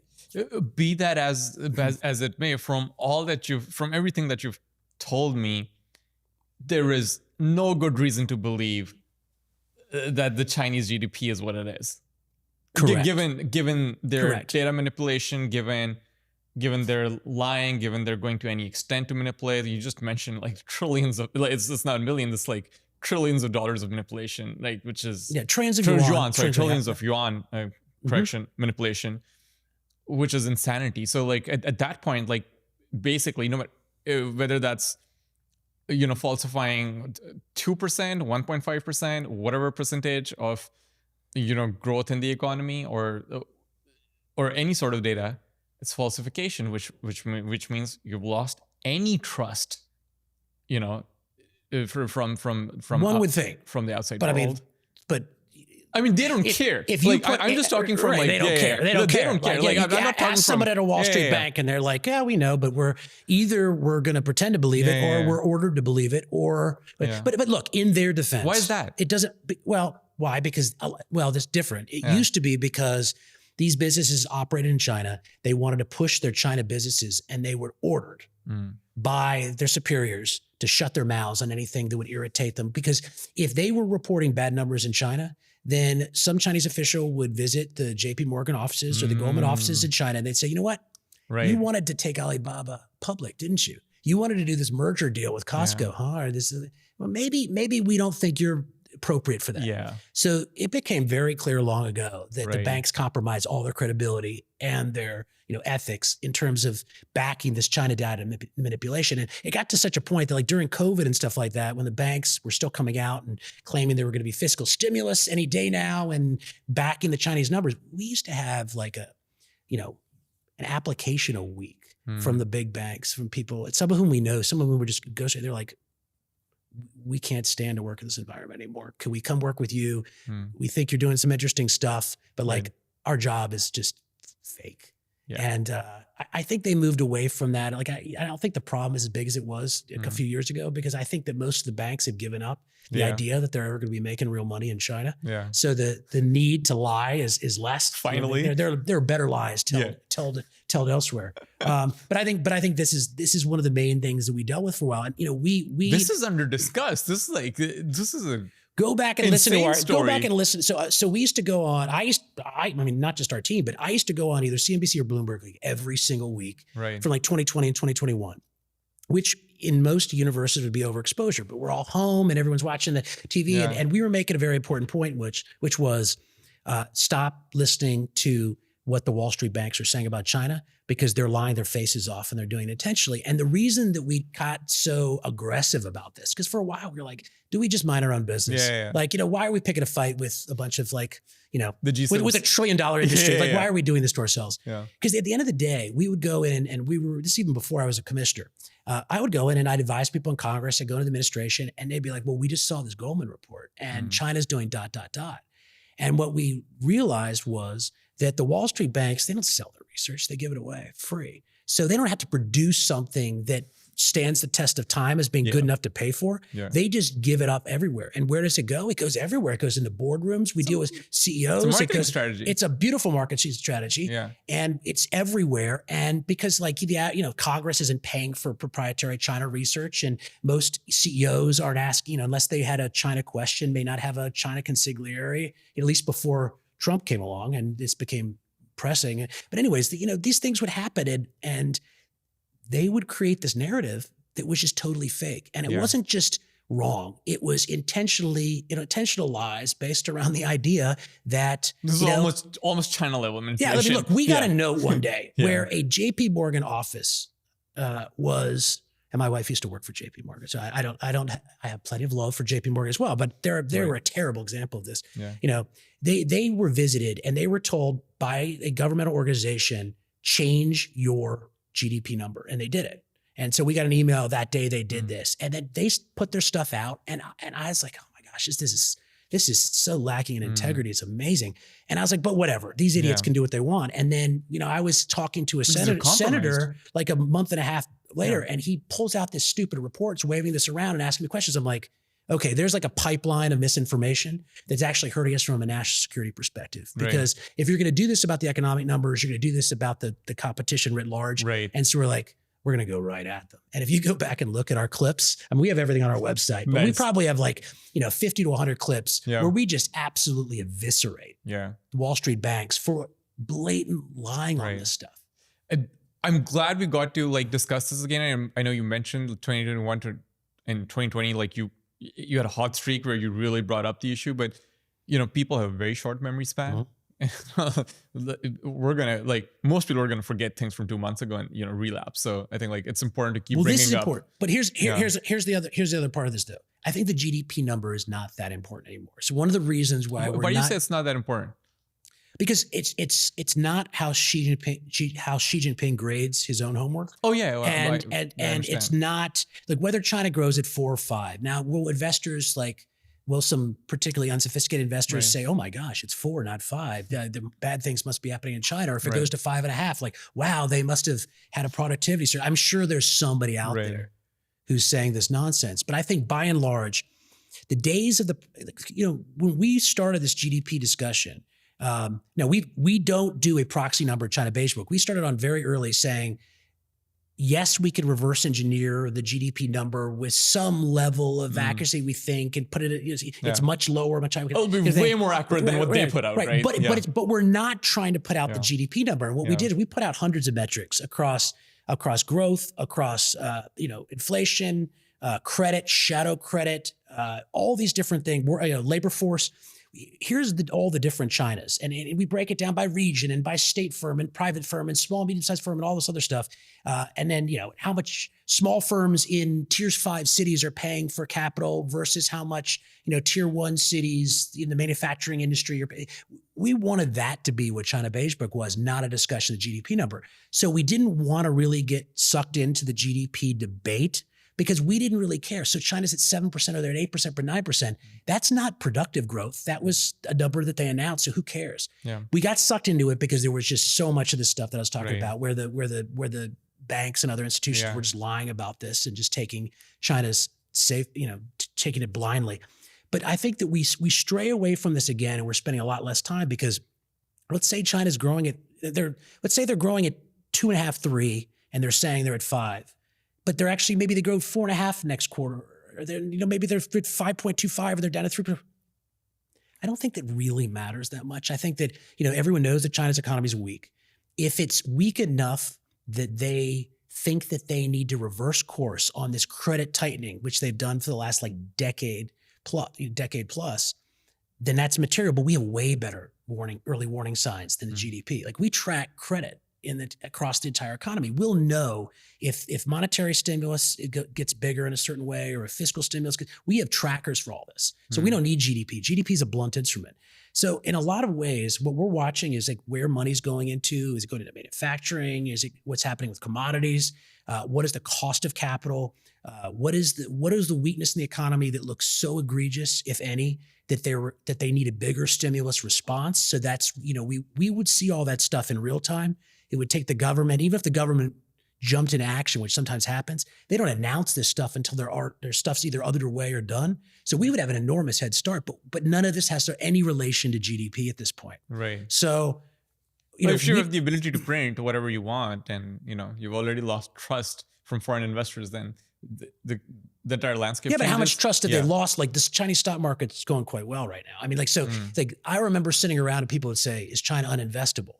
And I actually wouldn't say no, hard no. But I remember seeing all these panels with these asset managers and panel after panel, and Bloomberg and CNBC and Fox and everything else. And everyone's like, China's uninvestable. These same guys, 9 months later, all ran back in when they thought the Chinese equities were going better. And there's tons of people who are running into Chinese equities right now, particularly in what sectors?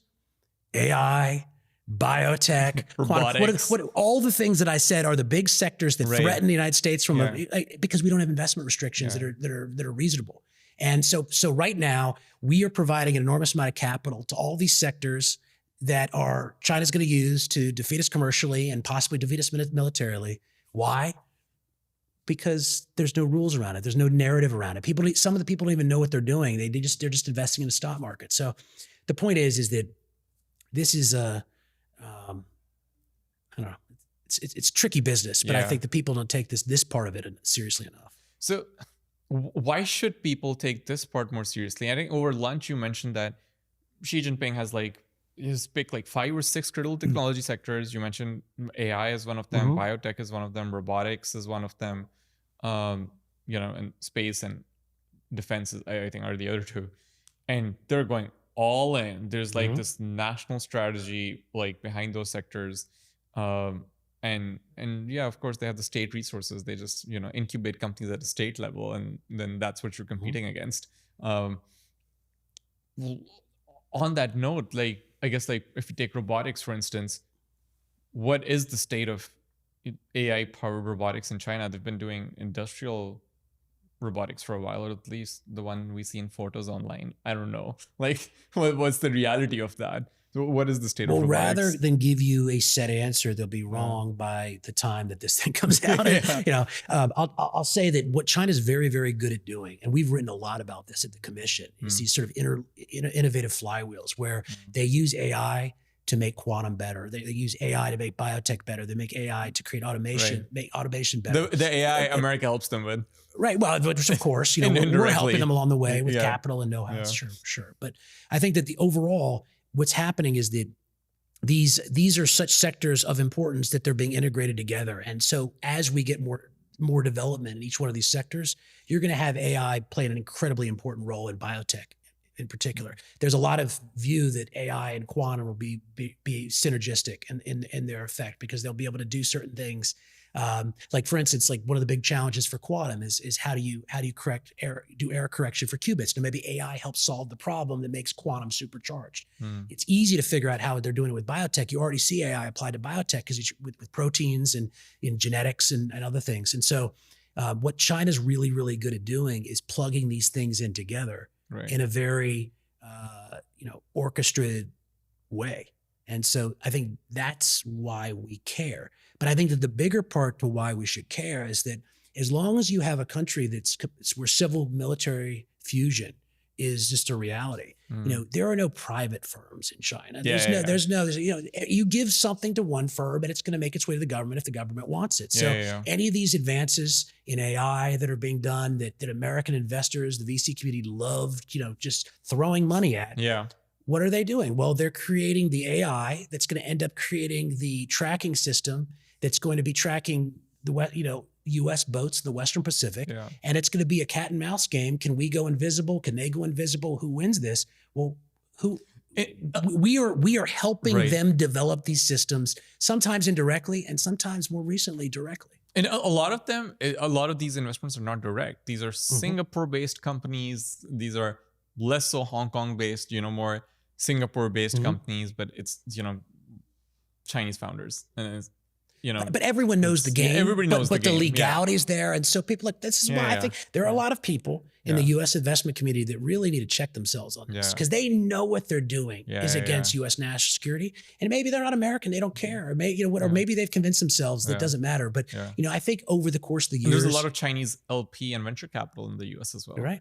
I mean, look, I don't want to go into calling out specific companies, but that there is a sea change in this because certain companies have ceased to exist and have bifurcated themselves and done other things that they knew they were wrong all along. But now they're looking at this and they're saying, we realize that the commercial reality is that we have to acknowledge that there's a problem here. Whereas before we could just pretend like there wasn't. Look, this is going to continue until we get into some sort of deeper problem. And I guess like every road leads back to, we're only going to solve the problem in a crisis.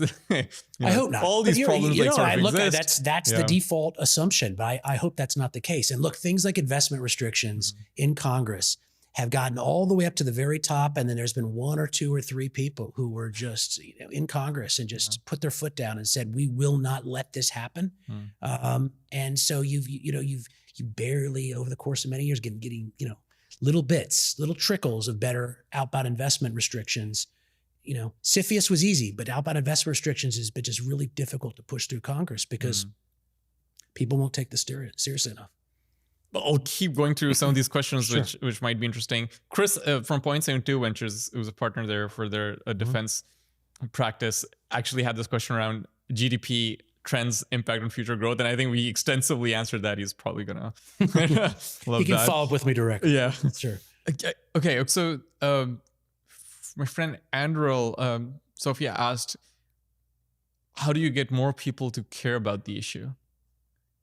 I guess we've talked about all these reasons why people should care about the issue, and some way have answered that, but then crisis is the only way people. Well, but I won't. That is of course correct. Yeah. But let me try to think of something. Give you a better answer. You make it applicable to their lives. So what did Trump do so successfully in 2016? Like nobody was talking about these issues. I mean, I was, and my friends were, and the commission was, and other people were talking about, but the average person wasn't talking about Chinese predation or Chinese IP theft or the imbalanced economic models. And Trump just made it relevant to their lives. Like, this is one of the reasons Trump got elected, is because he came up and he said, look, this is what China does and this is what we need to push back on, because he made it relevant to their lives. He didn't argue some of the stuff I have, which is, look, at the very high level, we have a response. Yeah. He wasn't saying, he said, look, this affects your lives, and you need to pay attention. You need to support me because of this. So what affects your lives? I think the supply chain stuff sometimes can go over people's head. From the clothes we wear to the food we, like, not the food maybe, but, a lot of other things that we probably don't realize. The insulin, heparin, antibiotics, the Chinese control these supply chains. Pharmaceuticals, well, I wonder where P&G's supply chain is at for. Well, if I knew, I couldn't tell you, because one of the problems here is that when you get little glimpses of some of the proprietary stuff, you got to keep it to yourself. But most of that stuff, I would imagine heavily compromised. I mean, look, everybody has a problem. I think, but I don't think we have clarity into almost any of this stuff. There needs to be more clarity. You need to have supply chain mapping. But I think that the number one thing is applicable is have people understand that this is applicable to their lives, like on a daily basis, not just some sort of weird foreign policy conversation. Doesn't matter. And second, I think people need to be more attentive to the risks in doing business with a potential adversary. I mean, I think that if you're looking at what could happen in the world in the next 10 years, the potential where there's some big clash, around Taiwan, around the China Sea, I think for most people, they just that doesn't mean anything to them. They're like, why would we go off? It doesn't. But the world is, the world is not this distant place. Asia's not this distant place where it doesn't really matter. Like, if you look at the commerce that goes through Asian waters and how much the United States economy depends on our Asian partners, et cetera, you would have catastrophic consequences. If China takes Taiwan and we lose access to those semiconductors, obviously that'd be catastrophic consequences. I think people just need to realize that this is not just this war game in the back of their mind that doesn't matter to them, that we need sensible China policy. And that doesn't always mean to be mean to China across the board. This isn't like, go at them because they're bad people. This is about, like, we need to have a sensible strategy for dealing with China as a potential adversary. And what that means is we need to prioritize these national security areas so that we don't give them leverage over to our policymaking, and we can maintain maximum deterrence. Because the number one thing we should be doing as a country is avoiding war, making sure that war that we're worried about never, ever happens. And the only way that we can maximize the odds of that is to make sure that when Xi Jinping or whoever is in Beijing looking out this direction, they see a powerful, well-armed, well-signaled, potential adversary that will not make this easy for them. And that's the only way to do it. Vivas Kumar, who's been a guest on the show, is co-founder of this company, Mitrachem, working on, our critical mineral supply chain. So he asks, when China wanted to build industry, they brought the best global companies, forced them into technology transfer via JVs with local partners, and we've just covered some of this earlier, then build their own national champions through the process. Why aren't we doing the same with a company like Cattle, C-A-T-L, Capital, who is the undisputed global leader in batteries? Excluding them from coming to the USA seems to be an own goal. This is a really tough question. Look, so Cattle is, of course, the battery company that is China's battery leader, incredibly impressive industry leader. Ford has actually had a lot of recent flirtations with them and has talked about having some sort of agreement where they share IP and do other things in the United States. I think that it's very politically fraught process to deal with this, but I think that this is one of the things people are talking about. You can't let the Chinese products flood in. If you completely stop them from coming in, then you don't put pressure on domestic industry. So, there's something, if you don't, EVs are a little bit different because EVs aren't just cars. They're potential modems back to Beijing with a bunch of, so it's not just about, certain products, but, if you're talking about batteries, one of the things that people are trying to play around with is how do we develop a battery production culture here without allowing Chinese battery companies to come in and compete? And do you do it through quotas? You only allow certain things in. This is really tough. I mean, I've been part of this discussion for years, including with some of these companies, and I think This is one of the trickier ones because the Chinese dominate batteries. Now there's the potential, there are some technologies out there in which one day we could wake up and read in the Wall Street Journal that like, wow, this just exceeded all the other battery companies with the new technology. There's some things that are out there. But as of right now, China thoroughly dominates battery. So Energy, there's no reason and battery doesn't just mean like a battery plate. It's energy Right. storage. This is Yeah. incredibly important stuff. And energy storage has ramifications for all these other technologies, including AI, Right. power generation. So are you saying they just have no reason to do a JV to do something in the US in the current state of things? What I'm saying is there's political obstacles. I mean, like Virginia, for instance, like rejected the bid for cattle to come in and do a JV. I don't know what the terms of the last agreement that they talked about. This is part of the conversation. I'm torn a little bit about this one in particular because you need to get the technology, you need to pressure domestic companies into moving forward.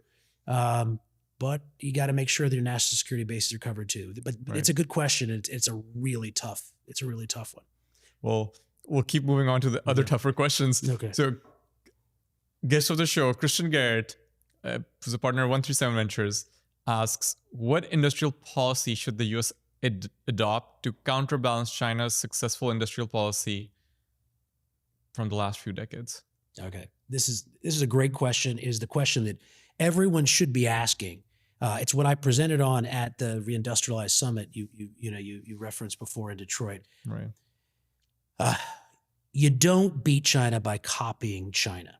Okay. They do a lot of things wrong. They throw a lot of money into the wind. They do things very poorly. Have you been susceptible to borrowing some of that playbook?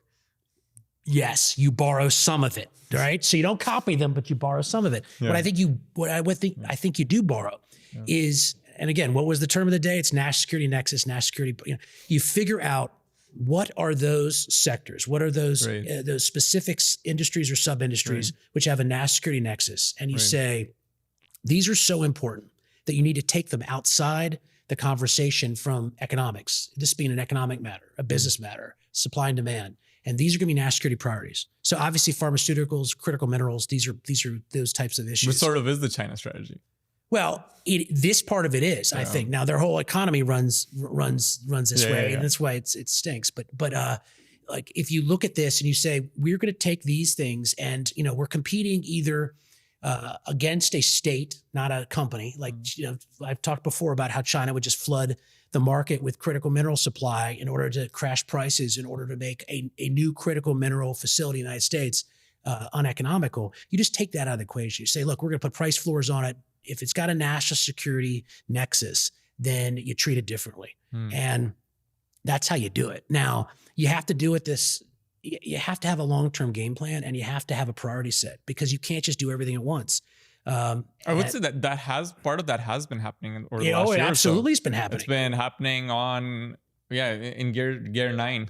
No, I look, some of this stuff is really impressive, and it's not just the Trump administration. I mean, the Biden administration did some good stuff on this too. Oh yeah, And so some of these contracts were Trump awarded. won. It Right. started. So like, I think that should be a shared bipartisan story. But Right. but the issue here is you can't hit everything. You have to figure out what are those things that should be taken outside of the parameters of economics, supply and demand, that need to be kept going no matter what.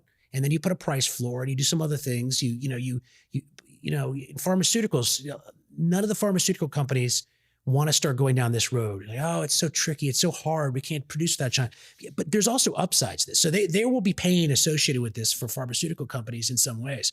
In other ways, they're going to be given subsidies on certain things. There'll be price floors. Like, so it's a mixed bag. It's change, but it's national security driven. And what would you say to our friends who are for free markets and would be critics of the strategy? I mean, that's me. I'm a free market guy. But look, you don't. But there is a bit of crowning going on in this process. You don't protect free markets by letting China gobble them up one by one. So like at the end of the day, if your supply chains are being compromised, so necessary evil to fight evil. Yeah, that's one way of describing it. I mean, it's basically you're saying like, look, if you're U.S. company competing against not a Chinese company, but a Chinese company backstopped by a Chinese government, Right. then you're not playing. It's not fair game. I mean, this was the original conversation around 5G. This wasn't like, well, everyone didn't have an American technology, but it wasn't Nokia and Ericsson Right. versus Huawei. It was Nokia and Ericsson versus Huawei with ungodly amount of subsidies from the Chinese government that were going to undercut that, plus the strong arming of Beijing foreign policy officials going into every state, Africa, Latin America, wherever they, Central Asia, and saying, oh, you're going to do this. You're going to do this for us, or we're going to create problems for you. You can't compete in that. So the idea that you've got a free market's only a free market if you got a free market. I mean, try to unwrap that one. Like if you try to call it a free market, but it's actually dominated by a state entity that's subsidizing the hell out of your industry and making your private company unviable, then you're not dealing in market dynamics anyways. Right. So you have to figure out, maybe if they do that to our t-shirt companies, maybe we don't get involved. Right. Do we let them produce all the socks they want? Right. Sure. Produce away. Produce those socks. But when it comes to like chips, or it comes to, something else, it's a technological issue, and pharmaceuticals, or, semiconductors and printed circuit boards and things like that, then you don't let them do it. But then there is the argument against the interventionist approach where you let China collapse.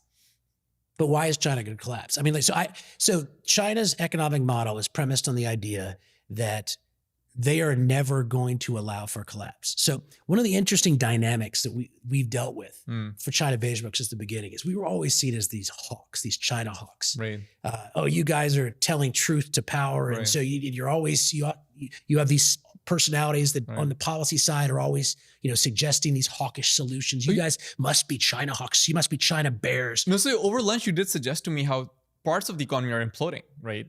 Yeah, does it lead to a national implosion? But not a national implosion. They are weakened. That's the bigger They're question, not imploding. right? They're not imploding. They're weakened. They're weak. They're weakened. But here's the thing: at the end of the day, the difference between the U.S. model and the Chinese model, this is the most important thing that for the first 10 years of China Beige Book.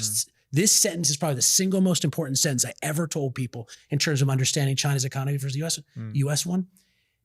The United States and the West have a commercial financial system. China has a non-commercial financial system. And what that means is they're not worried about liquidity freezing up or other problems that's similar to what the United States and Europe and others went through in the great financial crisis. If they have a problem, then the government simply orders entities to do whatever they want. So suppliers will supply, lenders will lend. There's no freezing up in the system because China controls the system. And so you don't have a situation where a bankrupt entity won't have access to capital. China will order that they do. And so you have a huge advantage. I'll get to the disadvantage in a second. You have a huge advantage in terms of the Chinese system's not going to implode because you always have waves of capital from one side of the system coming in from the other to bail it out. It's like there's a hole, the popped hole in the bottom of the boat. Something else comes over to tape it up. Right. Now, what this is, there are no two sides of the system, though. There's just like one central system just printing out correct, cash. And we call it the blob. It's this system. It backstops everything. Right. So if everything is, if the Chinese Communist Party rule is premised on the continuance of everything because they've backstopped everything, then you have to use whatever tools at your disposal in order to plug the holes. But here's what happens: good money is always chasing after bad. Productive money, which should be used towards innovation or other things, is always flowing across the system to non-productive purposes, like paying off bad debt. So if you got all this bad debt that's being used, instead of letting this company go bankrupt, you just sort of float capital to it, or you have it absorbed by a stronger entity. You never have any of these companies pay their dues. Here and there you do. You had some of the gray rhinos a few years ago in the property sector go bankrupt over the course of years. But generally speaking, what you're doing in the Chinese system is the blob absorbs the liability. There will always be a bigger entity that absorbs the liability of the smaller one. Now that's awesome. It means that the country is not going to collapse. The economy is not going to collapse. Right. But what is the problem with that? More and more money's more and more good money's going after bad. More and more capital that should be going to productive uses is going to non-productive uses like paying off the debt. And what happens? The growth slows down more and more and more over time. So China's future, in some ways, is quite perilous because they're looking at a future where the economy slows down not to 3. We're past 3 now, 2, 1. predicting to almost no growth, 1% growth, 0% growth. You know, whatever, very slow moving economy because there's so much non-productive use of this, of so much capital go to non-productive uses instead of productive uses. So you slow down to almost nothing over time. However, so it's a slowdown. It's a slowdown that is accelerating, and it's not that far from being here. They can sort of prop it up by, they're not going to announce 1% or 0% growth anytime soon. It'd be a political problem. But they're moving towards this going forward as more and more debt is part of the system, weighing down the system. Right. But the weird thing about this, there's no imminent, immediate implosion coming up. No, China's economy will not come. This is why I used to get in big battles with a lot of the guys who were the true China bears, including some ones that were like billionaires and were like betting on this. And I'd sit around the table. I'm like, you guys are going to lose your shirts. China is not going to collapse. And they're like, no, you don't understand. It's a house of cards. I'm like, it's a house of cards that's backstopped by a non-commercial financial system, which means it's not going to collapse. You're going to go bankrupt. All these guys, every one of their funds, when it got washed away, they died. You know, next time in DC, we should have the great China dialogue on from both sides. It's going to be. Look, I'm happy to have it. I think it's already decided. I don't even think there's all these guys that had these views now, I think have learned changed better. and flipped. Well, when their funds went belly up, I think that they flipped. Now, maybe some people still think that the economy is going to collapse. But the thing is that here's the thing about this, though, and here's what makes it even more interesting and horribly scary as well. So you have an economy that's slowing down dramatically. So let's say you're slowing down to virtually no growth over time. On the other hand, you're putting huge amounts of capital into strategic industries like AI and quantum and biotech and automation and other things. And trying to become a defense industrial superpower. Right. So, on the one side, you could have this moribund macroeconomy. On the other hand, you could be a world leader that cracks AGI, that cracks quantum cryptography, that makes biotech advances. I got in a lot of trouble, in another podcast a while ago saying that like it'd be a disaster if China cured cancer. What I meant by that is if China beats the United States out, it's a race. Who gets it? This is enormous soft and hard power. Yeah. Things of who wins AI, who wins quantum. So think about the similar to the moon landing, right? I think it'd be more significant than the moon landing. Like you're talking about a Sputnik moment. You have a Sputnik moment when you have this economy that's growing at like nothing at all, and then all of a sudden they control AI, they control quantum because they break cryptography and some of these other things, and then their biotech. I don't even think of the juxtaposition there. You're both a superpower and a slow-growing economy. Which is going to matter more? It's going to matter more that you're controlling these technologies. Right. It's like, North Korea has this thing where like the economy's like grows not at all, but like they're a nuclear power, and so they've got this complete juxtaposition. This is far more of a juxtaposition. This is a advanced superpower leading the world potentially in one future. At the same time as their economy is not growing at all, it's just moribund, and consumers are suffering and households are suffering, and it's a very interesting dynamic to assume what if that happens, because up until about a year ago, I don't think anybody was talking about it. I've had a lot of private conversations about this, and I think it's sort of opened people's eyes. This, what we were talking about 10 years ago is not necessarily what's likely next. There could be all these, perambulations that people haven't expected. What if? And so who knows, right? Yeah. I mean, like China could fail technologically and they could panic on the economy side and try to stimulate in the short term, and their growth rate goes up in the short term, but some combination of this is going to happen. It's going to be pretty interesting. You were speaking of 5G. We have an observation and question here from former FCC Commissioner Nathan Symington. I guess one is China invests in a lot in robotics. It's about half the world market. And this is more than its wage rate would predict. What does this tell us about Chinese strategic intentions for the undeveloped and developing portion of the population?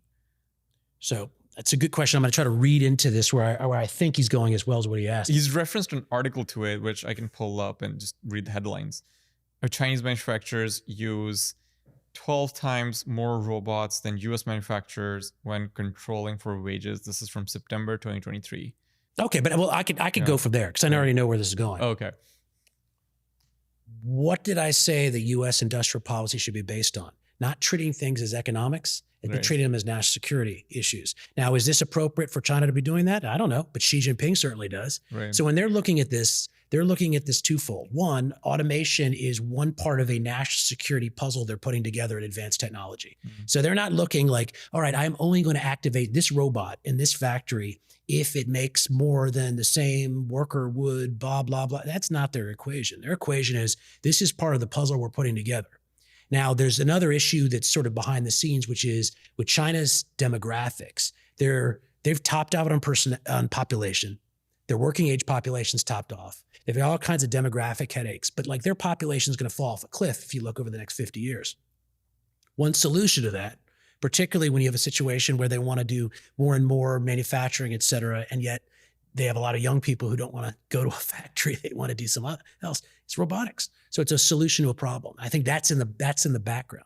But I think that the real answer to the question is that when you look at what their application of automation is, it's not trying to solve an economic problem. You know, if McDonald's is making a question, do we move from humans running our cash registers to robots? That is like dollars and cents. You know, it gets to a certain point and they're like, okay, we're going to make this call because now it's an economic utility to move in this direction. China is more strategic. Now, I'm not saying there's no dollars and cents there, but I'm saying this is a strategic call that's made very divorced from from just typical dollars and cents on this. Here's a follow-up question. I guess like you get a sort of answer to this, and would be interested in your analysis. He's summarizing the article, which shows us that China is more concerned with increasing the productivity of low education workers than it is with keeping their wages up in the domestic market. If the bet is that greater productivity increases overall wealth, this could be a rational bet to get out of the middle income trap, where workers are better off individually doing inefficient jobs than investing in themselves. China can't get there through education alone, which is the way that South Korea, Taiwan, Singapore, Ireland and Israel escaped this trap, because that would require 20 years of universal post-secondary completion. Instead, they would appear to choose robots. Again, I think robots serve a whole bunch of different, priority sets. So, right. I mean, on the one hand, so it's like also partially maybe targeting the internal problem, and also it's dealing with the demographics problem. It's right. dealing with the productivity issue. It's it's dealing with I just think that at the end of the day, you don't want to look at it purely through the economic lens, because the economic lens won't tell you the way Xi Jinping thinks. Xi Jinping is not worried about workers or households. Now, he doesn't want unrest, but he's not looking at like what families are doing or consumers are doing. He doesn't look at what stock market investors are doing. I mean, he looks at it very holistically, like what is good for the party, which means what's good for the military, what's good for, and that's advanced technology, and how do we get there, and how do we prioritize these sectors with China's economic model. Like the little guy and how he factors into this, I think, is a small part of the equation. Now, I do think you could make the productivity argument with robots as well, but I think this is a strategic call from the top down. As I was going through these questions from friends of the show, one is around the same, I think, comment I made around the quality of production, which I brought up. Jonathan Brightbill, who's General Counsel at the Department of Energy, asks this question: what is the quality of what China produces? We know they produce a lot by monetary measurements, but what is the economic value of their production? Economic quality or economic value? Economic value. I don't know how to answer the value thing. And then there's a follow-up on efficacy.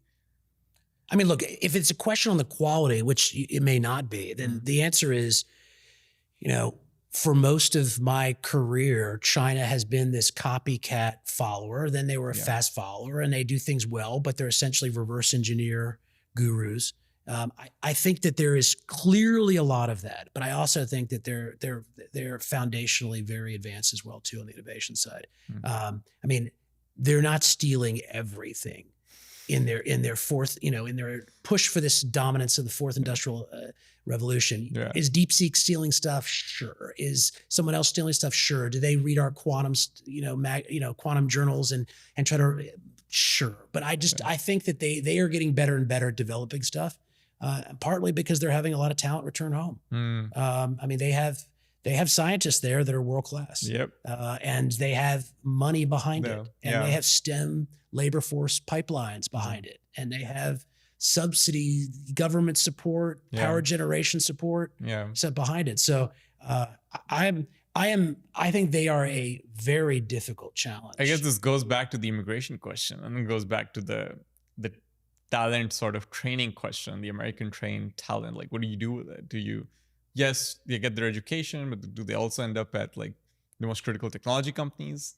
Like, look, what I said before, like this is a really difficult question, and it's a political question, and it's some other questions wrapped into one. But I think at the end of the day, like just unemotionally, the worst potential outcome is to let Chinese or whoever, North Korean, Iranian, Russia, whatever, students come over, get trained here, take up spots for that would go to someone else, and then send them home.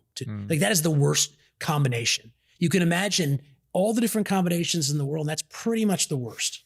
So we shouldn't be doing that. But other than that, this is very tricky. And honestly, this is one of the handful of conversations. I usually have some very like dogmatic views on way China policy should go here, way China, like there's one or two, three things, and I've done some zigzagging.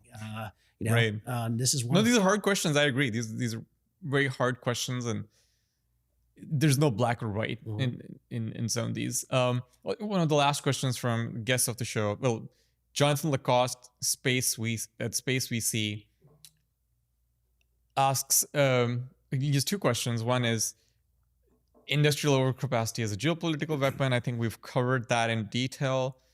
And it's well documented that within solar panel production, EVs, batteries, that China has dumped oversupply on foreign markets to weaken our domestic production.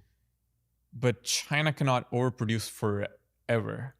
So where do you think this goes? I think one point you made earlier was economic growth is going to trend towards zero. That seems to be like, would that be your response? Well, I mean, so that's one sort of explanation, the background. I mean, mathematically, you can't produce forever because eventually the number of products are going to outpace the number of people on this earth. And the when is a question mark. So mathematically, that's correct. But the when is like, honestly, we are as close to, I think, understanding the dynamics of China's economy as any foreigners out there because of the data we have access to. And yet we were shocked at what we were seeing from the manufacturing sector from like 2020 on. Like every month, every quarter, it was just over and over and over. The degree to which export production and exports would just keep increasing. Kept looking like, what is going on? Like this shocked us. So, like we thought there had to be an end, and there wasn't an end, and there's still not an end. And guess what happened? Like you got up until, right before, you get into 2024, and what happened? Was it we're going to reverse course? No, Xi Jinping came out with something saying they're going to double down on something called new quality productive forces. So before it was about this dual circulation stuff, which was also about exporting to the world. It had some other things, but then you get to 2024. Are they going to reverse course? No, they're going to double down again after they're doubling down and doubling down and doubling down. And it was about new quality productive forces. We are going to use a whole government effort to produce more, export more, manufacture more, control more supply chains. And that's going to not just be the efforts of a few, it's going to be the goal of the government under Xi Jinping's leadership. There was no reverse coursing. They never stopped doubling down. So what'll stop this? Well, like putting up barriers. This doesn't have to be are tariffs good or bad? It's like, are there times in which you need tariffs for national security reasons and tariff rate quotas and other things like that? And sometimes you have stronger countries who are able to do that. And some, perhaps in Southeast Asia who say, okay, we're going to put tariffs up. And then China goes and bullies them and says, you take them down or we're going to do this or that. So not everyone can resist China's predations. But there is some endpoint to this. But I think until that endpoint's reached, we just keep seeing the model continue. It's pretty remarkable.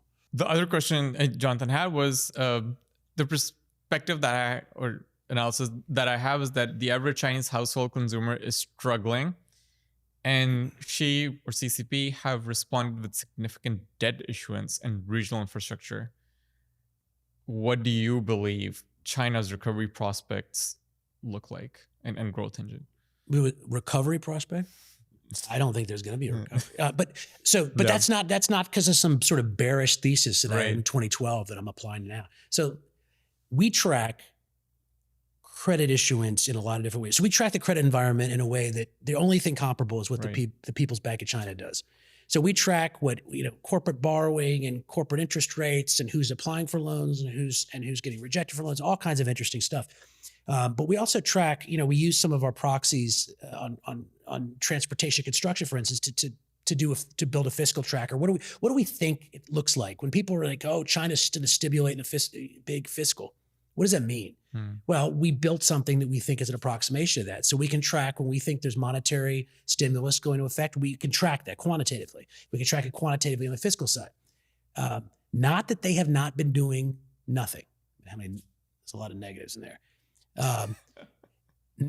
It's not that they have not been doing anything, but I think that the concept of stimulus and a backstop provided by the government has been oversold in terms of what they've been doing. I think that they made a decision in 2020 or so that they were going to go light, and it has been shocking how little support the economy has gotten. The property sector specifically, the economy writ large has gotten in the years since. It doesn't mean they haven't done some stuff. I mean, they've done some property backstops. We see that in our data. We've seen consumer trade-in. Our retail sales data was better than government data, which is, I know that they're probably looking at our data going, well, these guys it's hard to get mad at them. They're saying we're doing a better job than we are. So it's, so we do see some ups and downs in this, but I don't think that there has been that much concerted stimulus in a big way. So I think for the most part, Xi Jinping doesn't care about consumers. He doesn't care about households. He doesn't care about investors, foreign or otherwise. And so I think there's been relatively little support. Now, the entire Chinese economic system is based on some levels of stimulus, because there's so much, repression, not human rights repression, like economic repression,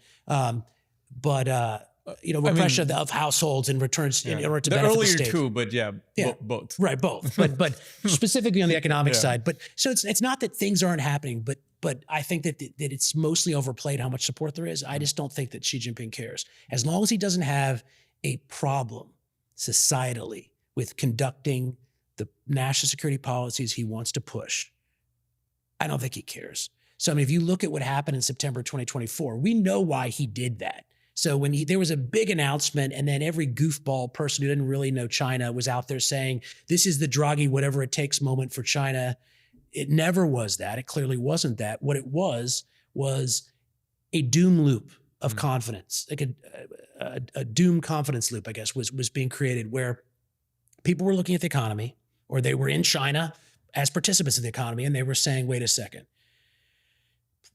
property sector's going down, like consumption's falling because there's like a wealth effect. We feel poorer, like there's no stimulus.